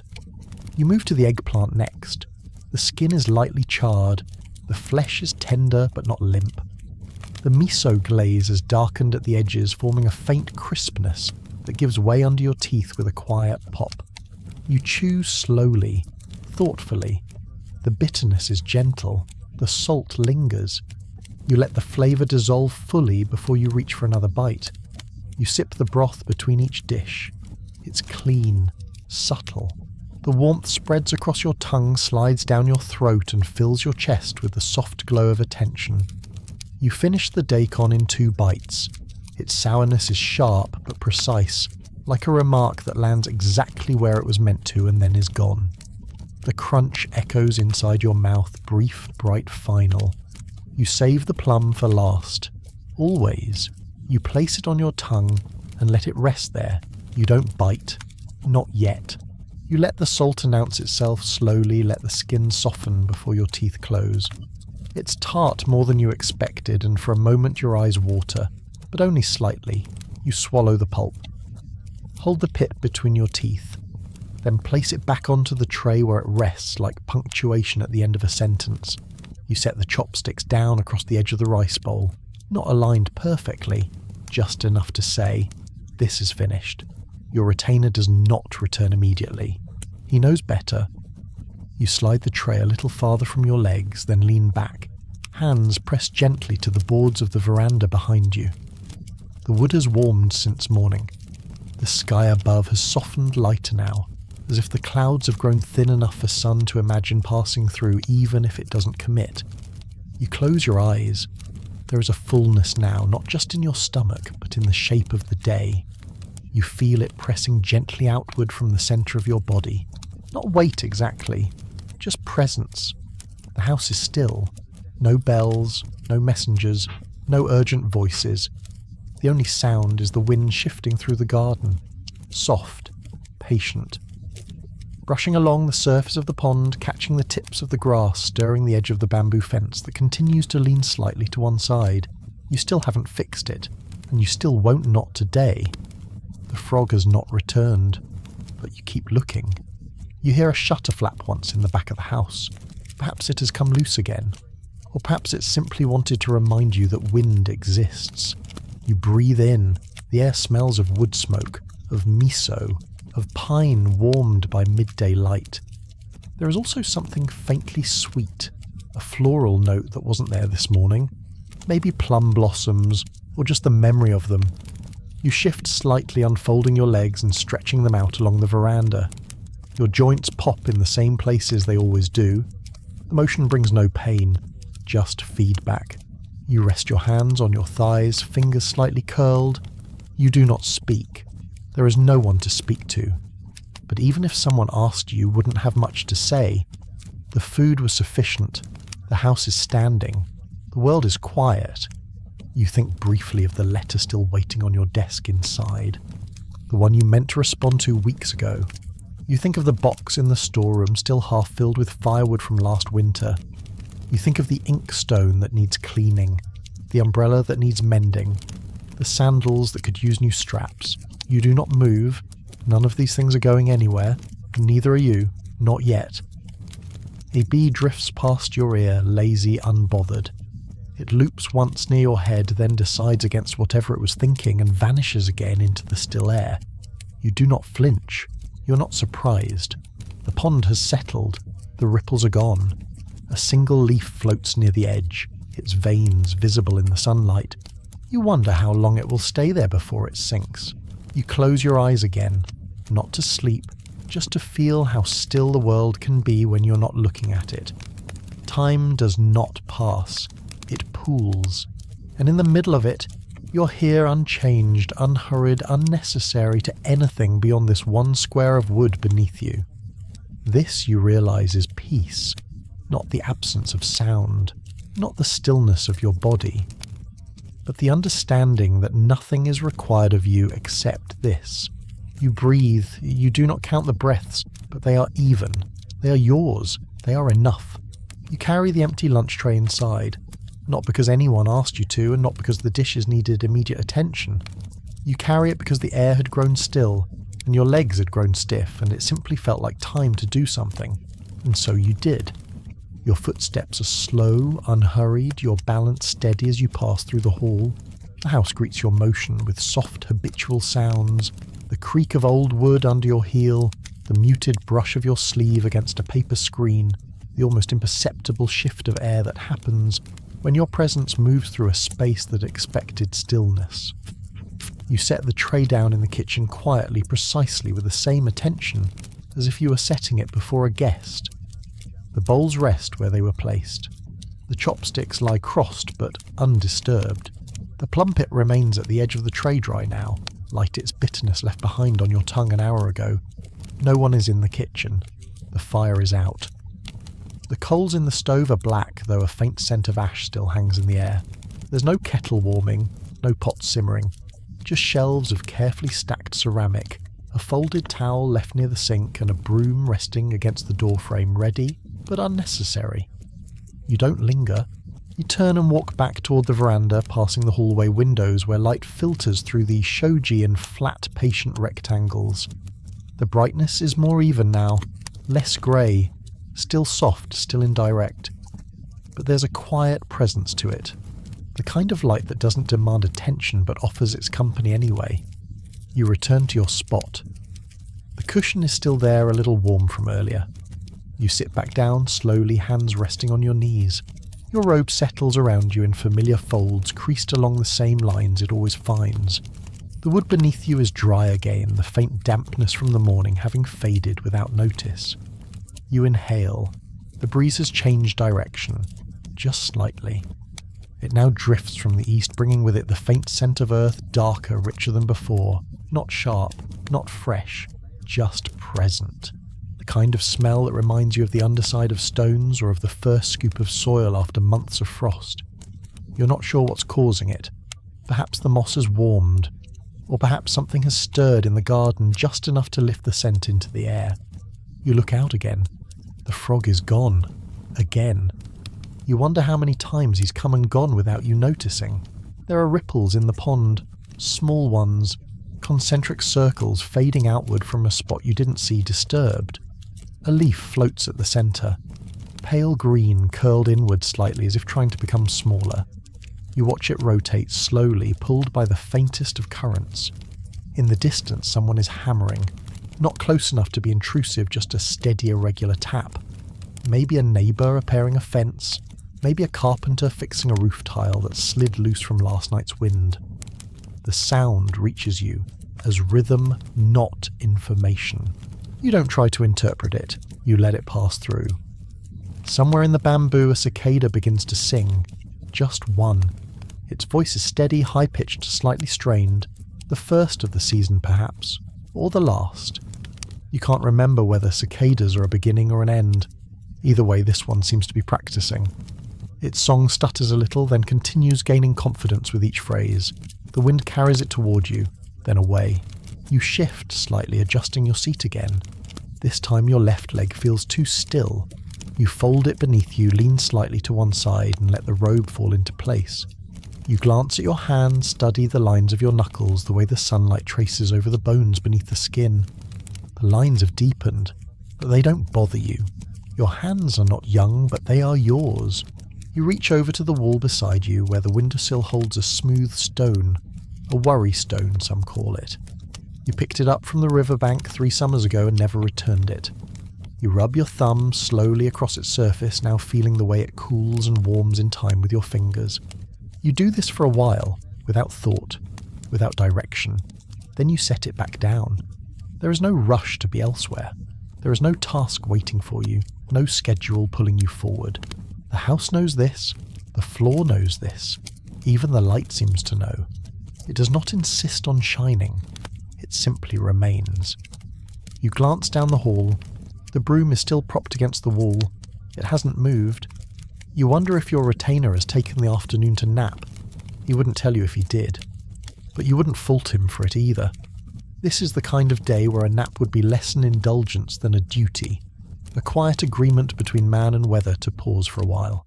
You imagine the sound of his soft, snoring, rhythmic shallow tucked into the folds of some room at the back of the house.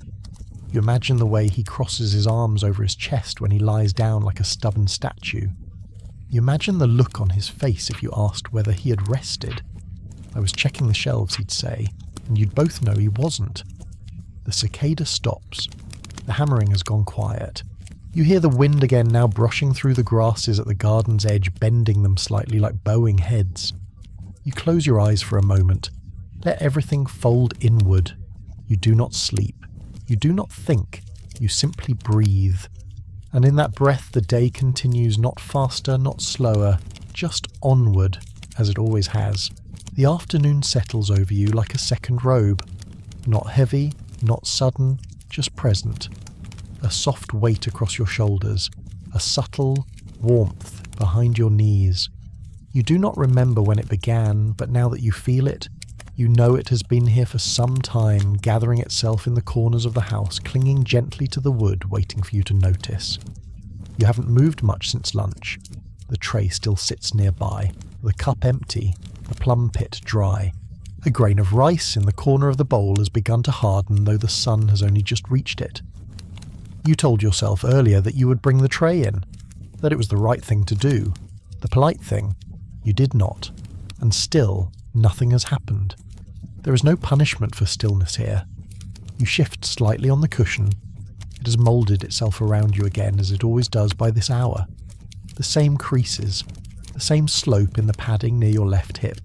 Your back finds its familiar curve, your shoulders find their usual place, and your legs stretch forward across the boards. You sigh, not from discomfort, not from boredom, but from some place deeper. A kind of gratitude, perhaps, or simply release. The light has changed, not brighter, just warmer. It has left behind the grey diffused glow of morning and taken on a soft gold. A light with shape, with edges. It no longer brushes gently across the floor, it rests there. It stretches along the boards, kisses the rim of the empty cup, outlines the knot in the veranda post that your hand has touched dozens of times today. You touch it again.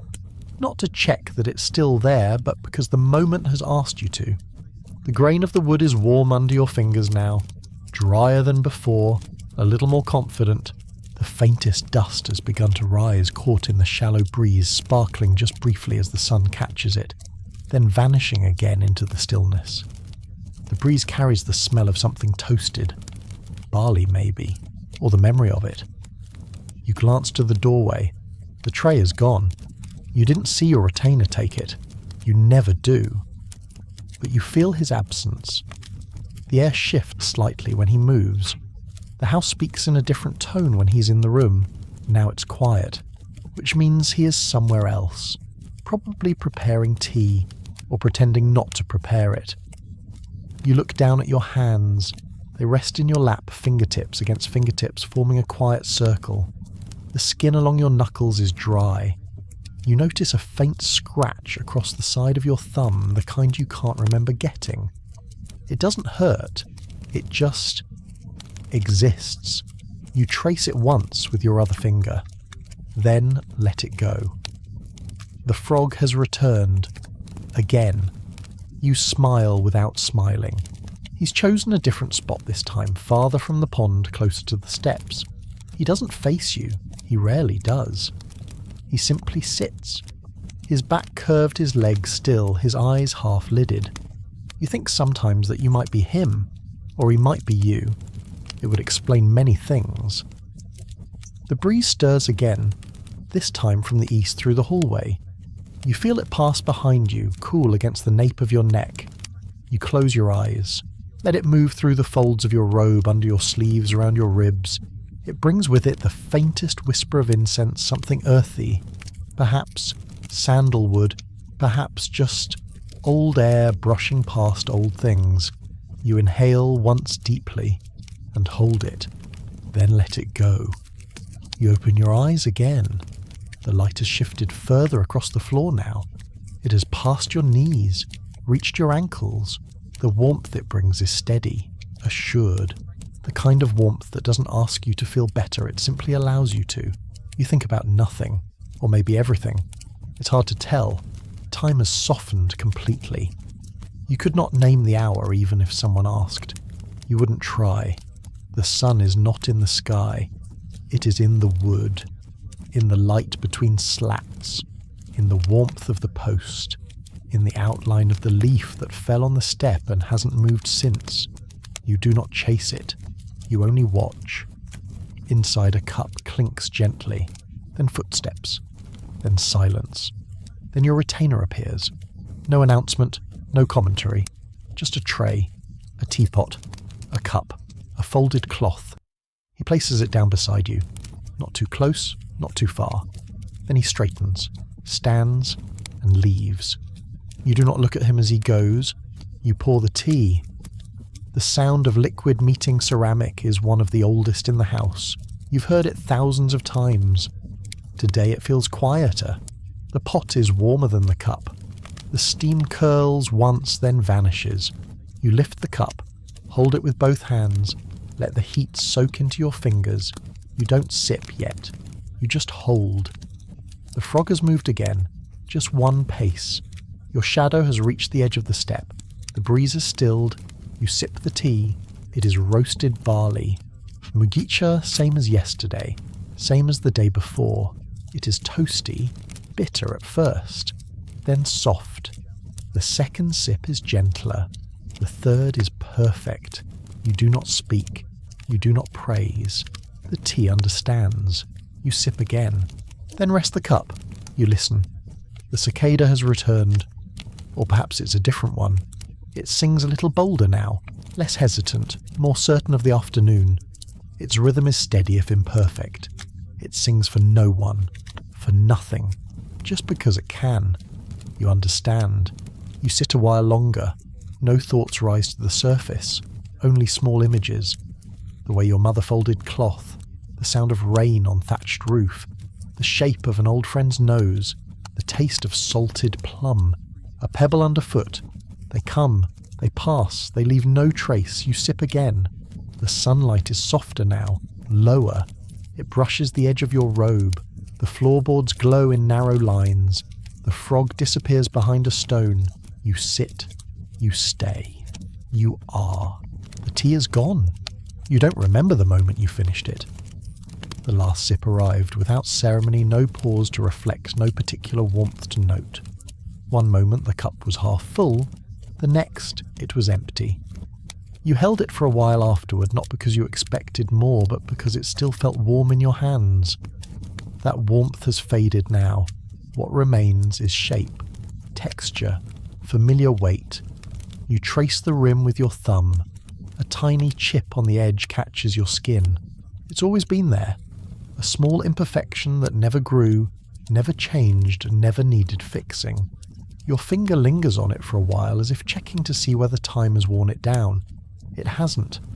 Some things remain exactly as they are meant to. The cup rests between your palms. Your fingers curl around it gently, not out of affection but habit. You could put it down now. You should. But there's no reason to rush. It rests as easily in your hands as it would on the tray beside you. Perhaps more so. The light is thinning. It hasn't disappeared. It hasn't dimmed in any dramatic way. But it's gentler now. More horizontal, more tired. It stretches further across the floorboards, reaching deeper into the shadows inside the house, tracing the edge of the paper screen just beyond the doorway. The colour has changed too, less gold, more amber. The kind of light that makes everything it touches look older, softer, remembered. You look down at your knees. The sunlight pools there, caught in the folds of your robe. You shift slightly and the light slides down to your shins. It doesn't fight to stay. It moves the way water does without urgency. You finally set the cup down. It makes a soft sound against the tray, hollow ceramic on wood. A sound the house knows well, a sound you've made every afternoon for as long as you can remember. It doesn't echo. It doesn't linger.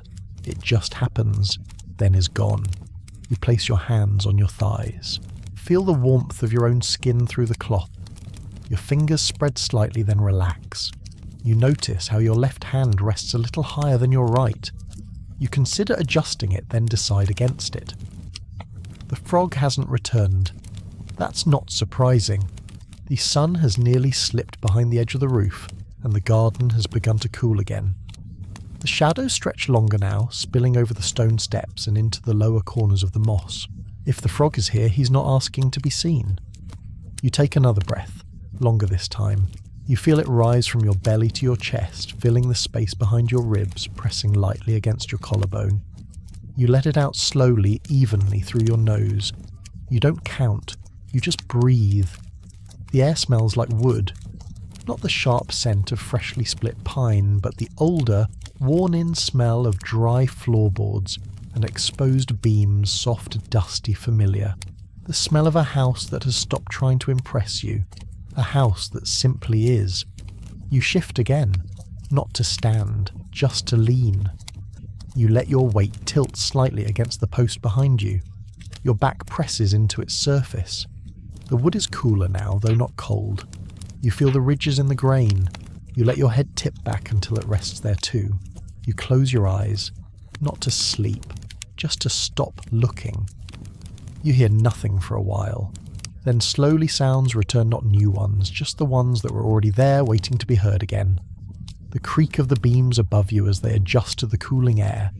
The sigh of wind through the bamboo fencing. The distant rhythmic call of a cicada that has finally settled into a consistent pitch. You listen to it for a long time. It sings in short bursts, high, thin, reedy. It pauses, then sings again. It does not change key. It does not tire. It does not ask for applause. You wonder how long it's been alive. Days, a week long enough to know that singing is its only task. And that somehow is enough. You stretch your legs out fully. Your knees crack quietly.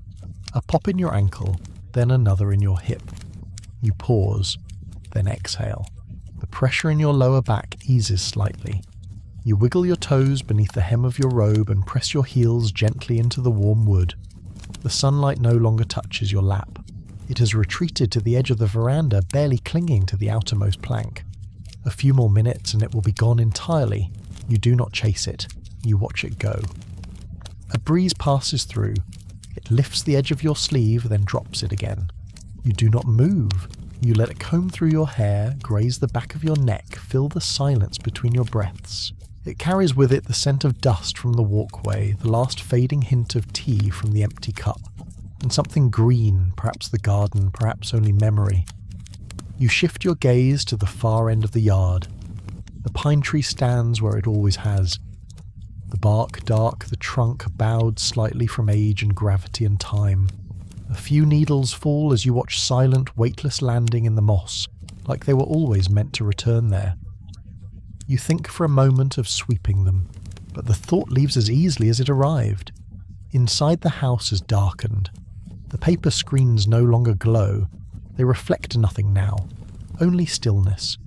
You imagine the kitchen is quiet. No fire in the stove, no kettle on the coals. The pot has been cleaned, the cloth hung to dry. The broom set back in its corner. Your retainer has not spoken all day, and yet he has said everything you needed to hear. You glance again at the tray. The cup rests where you left it. The pot is half turned, the lid slightly ajar. The cloth remains folded. You could bring it inside. You could place everything back in its rightful place, but you don't. The tray belongs here now. It has become part of the hour, part of the scene. You let it be. The frog does not return. The cicada sings. The last light slips off the edge of the step, and you are still. Evening doesn't knock.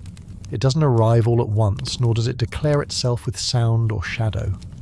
It folds in slowly, quietly, like an old friend slipping into the room without needing to be introduced. You don't see it at first. You feel it. In the air. In the floorboards. In the way your fingers no longer feel as warm as they did moments ago. You shift slightly, noticing the change. Not in discomfort, just in awareness. The sunlight has disappeared from the veranda. It had been fading steadily for the past hour, moving across the floorboards like a tide retreating soft and slow. Now it is gone. In its place is something cooler. Not quite darkness, not quite stillness. Just the hush that comes when the day begins to hand itself over to night. You don't stand, you don't move, you simply breathe. Your hands rest on your knees again, palms open. Your robe has settled naturally around your ankles, and your legs have grown heavy, not with fatigue, but with rootedness. You feel planted, like the beam behind your back, like the stones in the garden, like something that has earned its right to stay. The tray remains beside you, untouched since tea. The cup is dry now, its warmth long gone. You glance at it not as a task waiting to be done, but as an object that has completed its purpose, and now waits for nothing. You admire that. The breeze returns, light, barely enough to move the tips of your sleeves. It brings with it a trace of something sweet, perhaps smoke, perhaps plum blossoms caught in a neighbouring yard. You close your eyes for a moment to let it pass more fully across your face. When you open them again, the sky has changed. It has gone from pale amber to a soft, powdery violet. A blue-grey veil has begun to fall over the clouds, and the first hints of dusk settle gently at the edges of the world. You see it in the way shadows deepen beneath the pine tree, in the dull sheen of the pond, now more shadow than reflection. In the outline of the bamboo fence, its shape now drawn more by memory than by light. You blink slowly. You do not hurry the moment. The cicadas are gone. You hadn't noticed when they stopped, but the silence they leave behind is unmistakable. The garden feels larger now, as if sound had once narrowed it, and quiet has stretched it open. Every surface feels farther away, yet also clearer. Inside, the house holds its breath. No clatter of dishes, no footfall in the hallway, no rustling from the storeroom, only the occasional creak of old beams adjusting to the cooling air. A shift in the wall, a small knock in the floor beneath the tatami, familiar voices of the structure speaking to itself.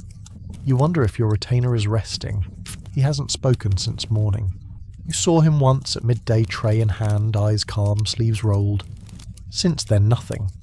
Perhaps he's in the back room checking the vinegar jars again, or asleep curled on his side like a fox in its den. You imagine he's awake, of course, standing near the window, watching the same sky, listening to the same nothing. You lower your gaze to the garden again. The pine has not moved, but its colour has faded into silhouette. The basin near the stone path is still visible, though the water no longer reflects the clouds. The frog is gone. You had stopped looking for him a while ago, but part of you still notices his absence. A single leaf falls, you watch it descend. From some unseen branch, through a corridor of air, down past the edge of the roof, turning once then again before it comes to rest near your foot. It makes no sound. It does not bounce. It simply lands and lies still. You don't pick it up. You don't move, you simply observe. The breeze returns again, cooler now, more deliberate. It slides across your collarbone, down the length of your arm, into the folds of your robe. You draw your sleeve tighter, not out of chill, but because the hour suggests it's time. You hear a bird, just one call, then silence. Even they have begun to settle. You shift again this time, leaning your weight slightly to the right. The floor groans in response, a quiet wooden sigh that fades before it can echo. You stretch one leg out slowly, then draw it back beneath you. Your muscles agree with the motion. You place your palms against the floorboards. They feel cooler than before.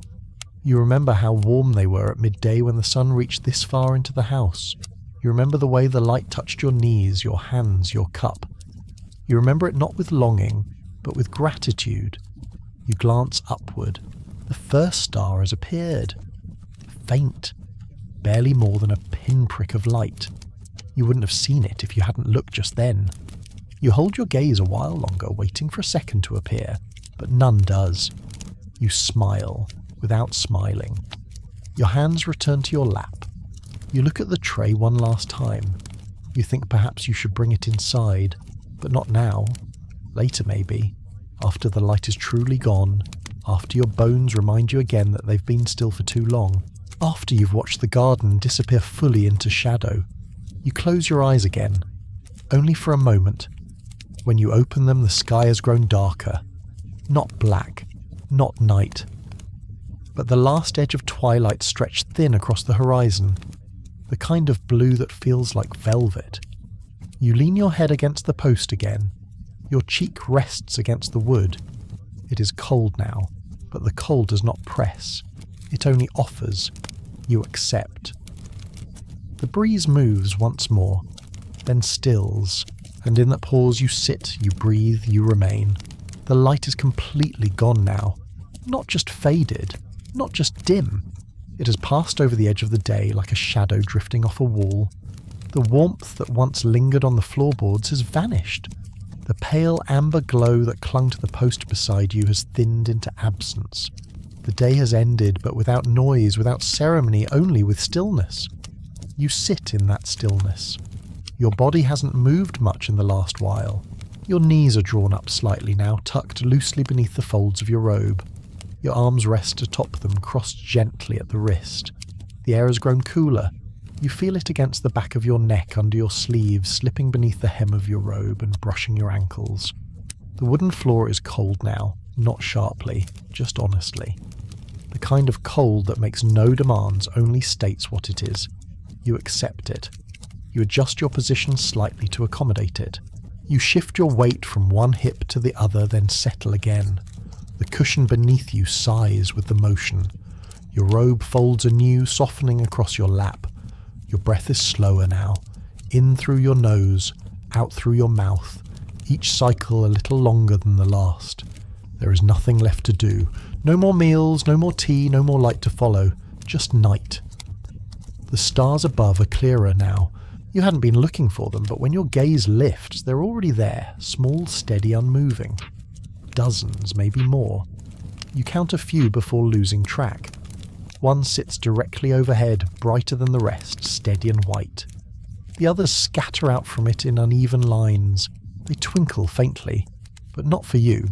They're simply doing what they've always done. The garden has disappeared into shadow. Only the vaguest outlines remain. The pine tree is now a darker shape against a dark sky. The pond no longer reflects, only holds the colour of night. The stepping stones are suggestions. The bamboo fence has vanished completely, dissolved into the background.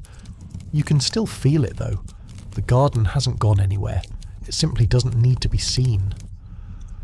A small insect chirps somewhere behind you. A single note. Then silence. You tilt your head slightly toward the sound, but don't search for its source. It could be a cricket in the corner of the room. It could be something outside. It doesn't matter. It made its presence known. That was enough.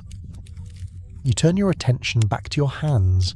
They've grown cool, not numb, just less involved. You bring them together slowly. Interlace your fingers. Let them rest in your lap like a folded cloth. Your thumb traces the back of your other hand once, then stills. The tray remains beside you, untouched since the last cup of tea. The pot cool, the cloth undisturbed, the cup dry and still faintly fragrant with the scent of roasted barley. You don't need to check. You already know. Everything is as it was, and everything is fine. You don't move the tray, you don't bring it in, you simply sit beside it, as you have for hours. A distant wind passes over the roof. It rustles the edge of something, maybe a reed curtain, maybe the outer wall, maybe nothing at all. You feel it through the floorboards more than you hear it. A low shift in pressure, a brief exhale through the wood, then silence again. You close your eyes for a moment. Just a moment. The darkness behind your eyelids is not different from the darkness around you. There is no shock in it, no change, only a gentler kind of seeing. You open your eyes again and feel no difference. Inside the house remains silent. You picture it in your mind. The kitchen empty with clean bowls stacked neatly in their places. The hallway dark with a single broom leaning against the far wall. The sleeping room undisturbed with the mat rolled the blanket, folded the pillow, placed exactly where it always is. Your retainer is somewhere within that stillness, likely sitting, possibly sleeping, almost certainly listening just as you are. You lean your head gently against the post again. The wood is cool now, smooth beneath your temple, familiar. You've rested your head here dozens of times, maybe hundreds. The grain knows your cheekbone, the beam knows your weight. You stay there a while. The moon is not visible yet, or perhaps it won't be tonight. You don't mind. The stars are enough. They do not speak. They do not move. They simply remain. You sit with them. You stretch your feet out slowly, careful not to make a sound. Your robe follows the motion, slipping over your shins, brushing the floorboards. You roll one ankle, then the other. Both pop softly. You pause, then exhale again. You place your hands at your sides, palms down, fingers spread lightly. You feel the floor, the texture of the wood, the coolness in the grain, the old knots and smooth edges worn down by time and sandals and silence. You press into it gently, not to rise, just to feel its presence again. You watch a shadow cross the wall, a passing cloud maybe, or the ghost of the wind. It moves without shape, without urgency. It does not linger. You watch it go. A moth flutters briefly in the corner of your vision, drawn by nothing. It spirals once, then disappears. You blink once, then again. The world has grown completely quiet. No insects, no wind, no footsteps, no bells. Only the faintest ringing in your ears, the sound your own body makes when it forgets to speak. You close your eyes again, this time for longer, and still you do not sleep. You're not tired, only still. You open your eyes again. The stars remain. The tray remains, the house remains, and so do you. You realise quite suddenly that you've stopped marking time. Not in the deliberate way one lets go of hours, no decisive release, no poetic surrender. It simply happens. The minutes no longer count themselves. The rhythm of light and sound has grown too soft to measure. You've reached that part of the evening where one moment dissolves into the next and the space between no longer matters. You breathe again, longer, slower. Your chest rises without effort.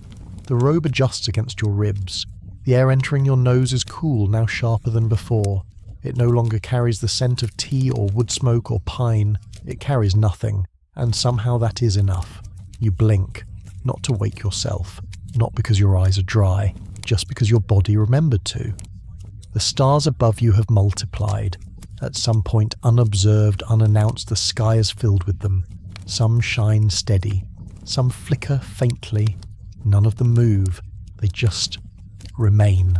And you sitting there with your hands in your lap and your knees tucked loosely beneath your robe do the same. You shift slightly, but only in the way leaves shift when the wind passes lightly under them. Not a change of position, just a quiet correction.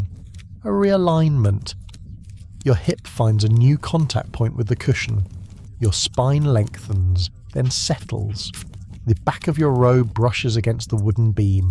You tilt your head until it rests there again, your cheek pressing softly into the grain. The post is cooler now. It has stopped reflecting the heat of the day. It has become what the night asks it to be, still steady, silent. You look toward the garden. You can no longer see where the moss ends and the stones begin. The outlines have blurred completely. The pond has become a single shape. It reflects nothing now. It receives everything. The pine too has lost its detail. It is only shadow now, a presence. The bamboo fence no longer exists in sight, only in memory. You picture it bowed slightly at one section, the twine worn and wet. You picture the frog still hidden, or gone, and yet the space is not empty. Everything is still here. The garden has not vanished, it has simply changed how it chooses to be seen. You listen. At first you hear nothing. Then slowly a sound arrives, not sharp, not rhythmic, just a long, slow shifting. Perhaps the wind returning to check on the back of the house. Perhaps a branch adjusting to its own weight. Perhaps nothing at all. The kind of sound that enters and exits the world without demanding to be named. Your fingers flex once, then return to stillness.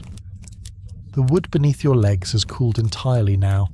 It presses back against your knees, reminding you that you're not weightless. You adjust again, gently pulling your robe farther over your feet. The cloth rustles soft, slow fabric against fabric. The kind of sound no one hears but you. You notice your shoulders have dropped. You didn't ask them to. They simply released themselves. You roll your neck once. Let it settle into the right, then to the left, then upright. The muscles don't complain, they only respond. Inside the house, a beam creaks, just once, then holds.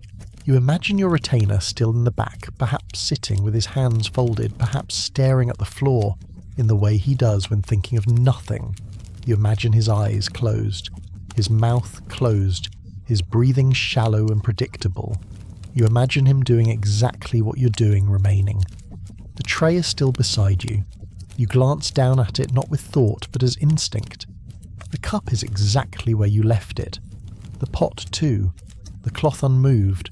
There is a quiet authority in its arrangement. Nothing out of place. Nothing disturbed. It reflects your posture, composed, still done for the day. You reach for the cup. Lift it. It holds no liquid, but its weight feels full.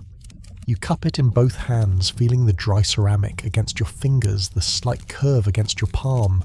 You close your eyes, not because you're tired, but because it sharpens the sensation. You hold the cup for a while, then place it down. You adjust its angle slightly, then leave it. Your hands return to your knees. You lean forward only slightly and let your chin rest above your wrists. Your breath grows slower, not deliberate, just deeper. You do not close your eyes. You let them blur. The stars continue to hold the sky together. No new ones have appeared, but you trust they are there. You listen again. This time, you hear your own breathing. You hear the quietest rustle of cloth every time your chest moves. You hear your pulse in your ears, faint but regular. You hear the floor settle again beneath your folded legs. You think briefly of standing, of brushing off your robe, of gathering the tray, of closing the screen, but only briefly. The night offers no instruction, no pressure. It asks nothing of you. It does not tell you when to rise. It does not ask if you are ready. It simply expands around you, as if making space for your stillness. And so you stay. The frog does not return. The wind no longer stirs, the shadows have thickened, but nothing is lost. You run one hand over your shin. The robe is smooth under your fingers. A slight fold gathers near your ankle. You smooth it, then let your hand fall back into place. You hear nothing. Then something. The faint crack of wood overhead. Then stillness again. You close your eyes once more. this time for longer, and when you open them again, the garden is gone. Not truly, but truly enough. It has joined the sky, a single space, a single silence, and you sit within it. You feel the cold gently, you feel your own breath, and you feel perhaps more than anything else the perfect ease of being here. Exactly here. Exactly now. You don't need to move. That thought arrives unspoken, like so many others tonight, not as command, not as resistance, simply as fact. You don't need to move. There is no bell, no voice, no task waiting behind a paper screen, no step to take. The tray beside you remains untouched. The empty cup, the folded cloth, the teapot now cool as stone. Everything waits. Or perhaps nothing waits. It simply is. You feel the full weight of your body now, not as burden but as gravity, as confirmation. Your spine long and curved against the wooden post, your knees drawn up beneath the robe, your feet half wrapped in cloth and shadow, your hands gently folded. The warmth has long gone, but the shape remains, the posture remains. You shift once. A minor adjustment, less than movement, more like remembering how to be. Your hips settle again. The floor creaks softly in reply. You breathe out through your nose. It's darker now than it has been all day, darker than any moment you remember from this side of sleep. And yet you are not afraid. This darkness does not close in. It expands. It welcomes. It offers you a seat within it, and you accept. You raise your eyes once more to the sky. The stars have reached their full number now, too many to count. Some fade in and out, others hold steady. A few form vague lines that suggest direction, but you don't follow them. You remain anchored here. You hear a rustle in the brush, a small one, likely the wind, or a mouse, or nothing. You listen for a second sound. It does not come. Only the quiet returns. As deep and textured as a woolen blanket pulled slowly over your shoulders, you allow your thoughts to fade, one by one, like the light before them. You do not chase memory, you do not seek reflection, you simply breathe, longer now, fuller, as if your body has finally remembered how to do it without effort, as if the whole day has been practiced for this one breath, and the next, and the next. The tray remains beside you. You look at it again, not to assess it, not to act on it, just to acknowledge it. The tea is finished. The cloth is still folded. Nothing is waiting. Nothing is out of place. Nothing is incomplete. Not even you. You press your palms to the floor once more. Feel the wood beneath your skin. Cool. Familiar. It carries the memory of heat from the day from your body from dozens of quiet afternoons like this one. It will carry the same memory into tomorrow. You let your hands relax again. You lean back. You tilt your head to the sky. One more breath. Then one more. And now it is time. But not to speak. Not to stand. Not even to think. Only to allow. To allow the night to become your blanket. To allow the air to settle in your lungs, to allow the stillness to hold you, to allow the day to end. You close your eyes, for real this time, not to resist, not to withdraw, but to arrive fully finally at the edge of everything that doesn't need your presence anymore. The garden remains, the house remains, the stars remain, and you drift, you rest, you sleep. And now, as the world fades behind your eyes, let your breath grow slower still. Let your shoulders soften. Let your jaw unclench.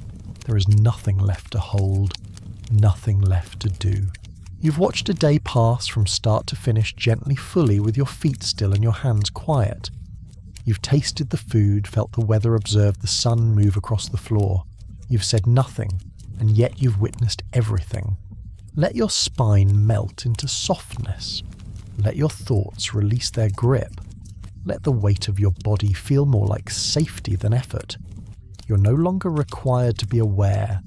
You can give the moment back to the silence, back to the shadows, back to the post behind you and the beam above you and the earth below. Nothing here needs you to be anything other than still.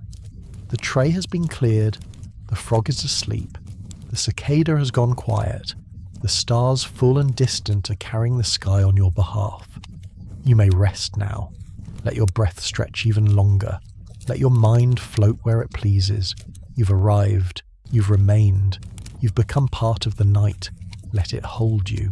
Let it keep you. Let it carry you all the way into sleep. End of story. Sweet dreams.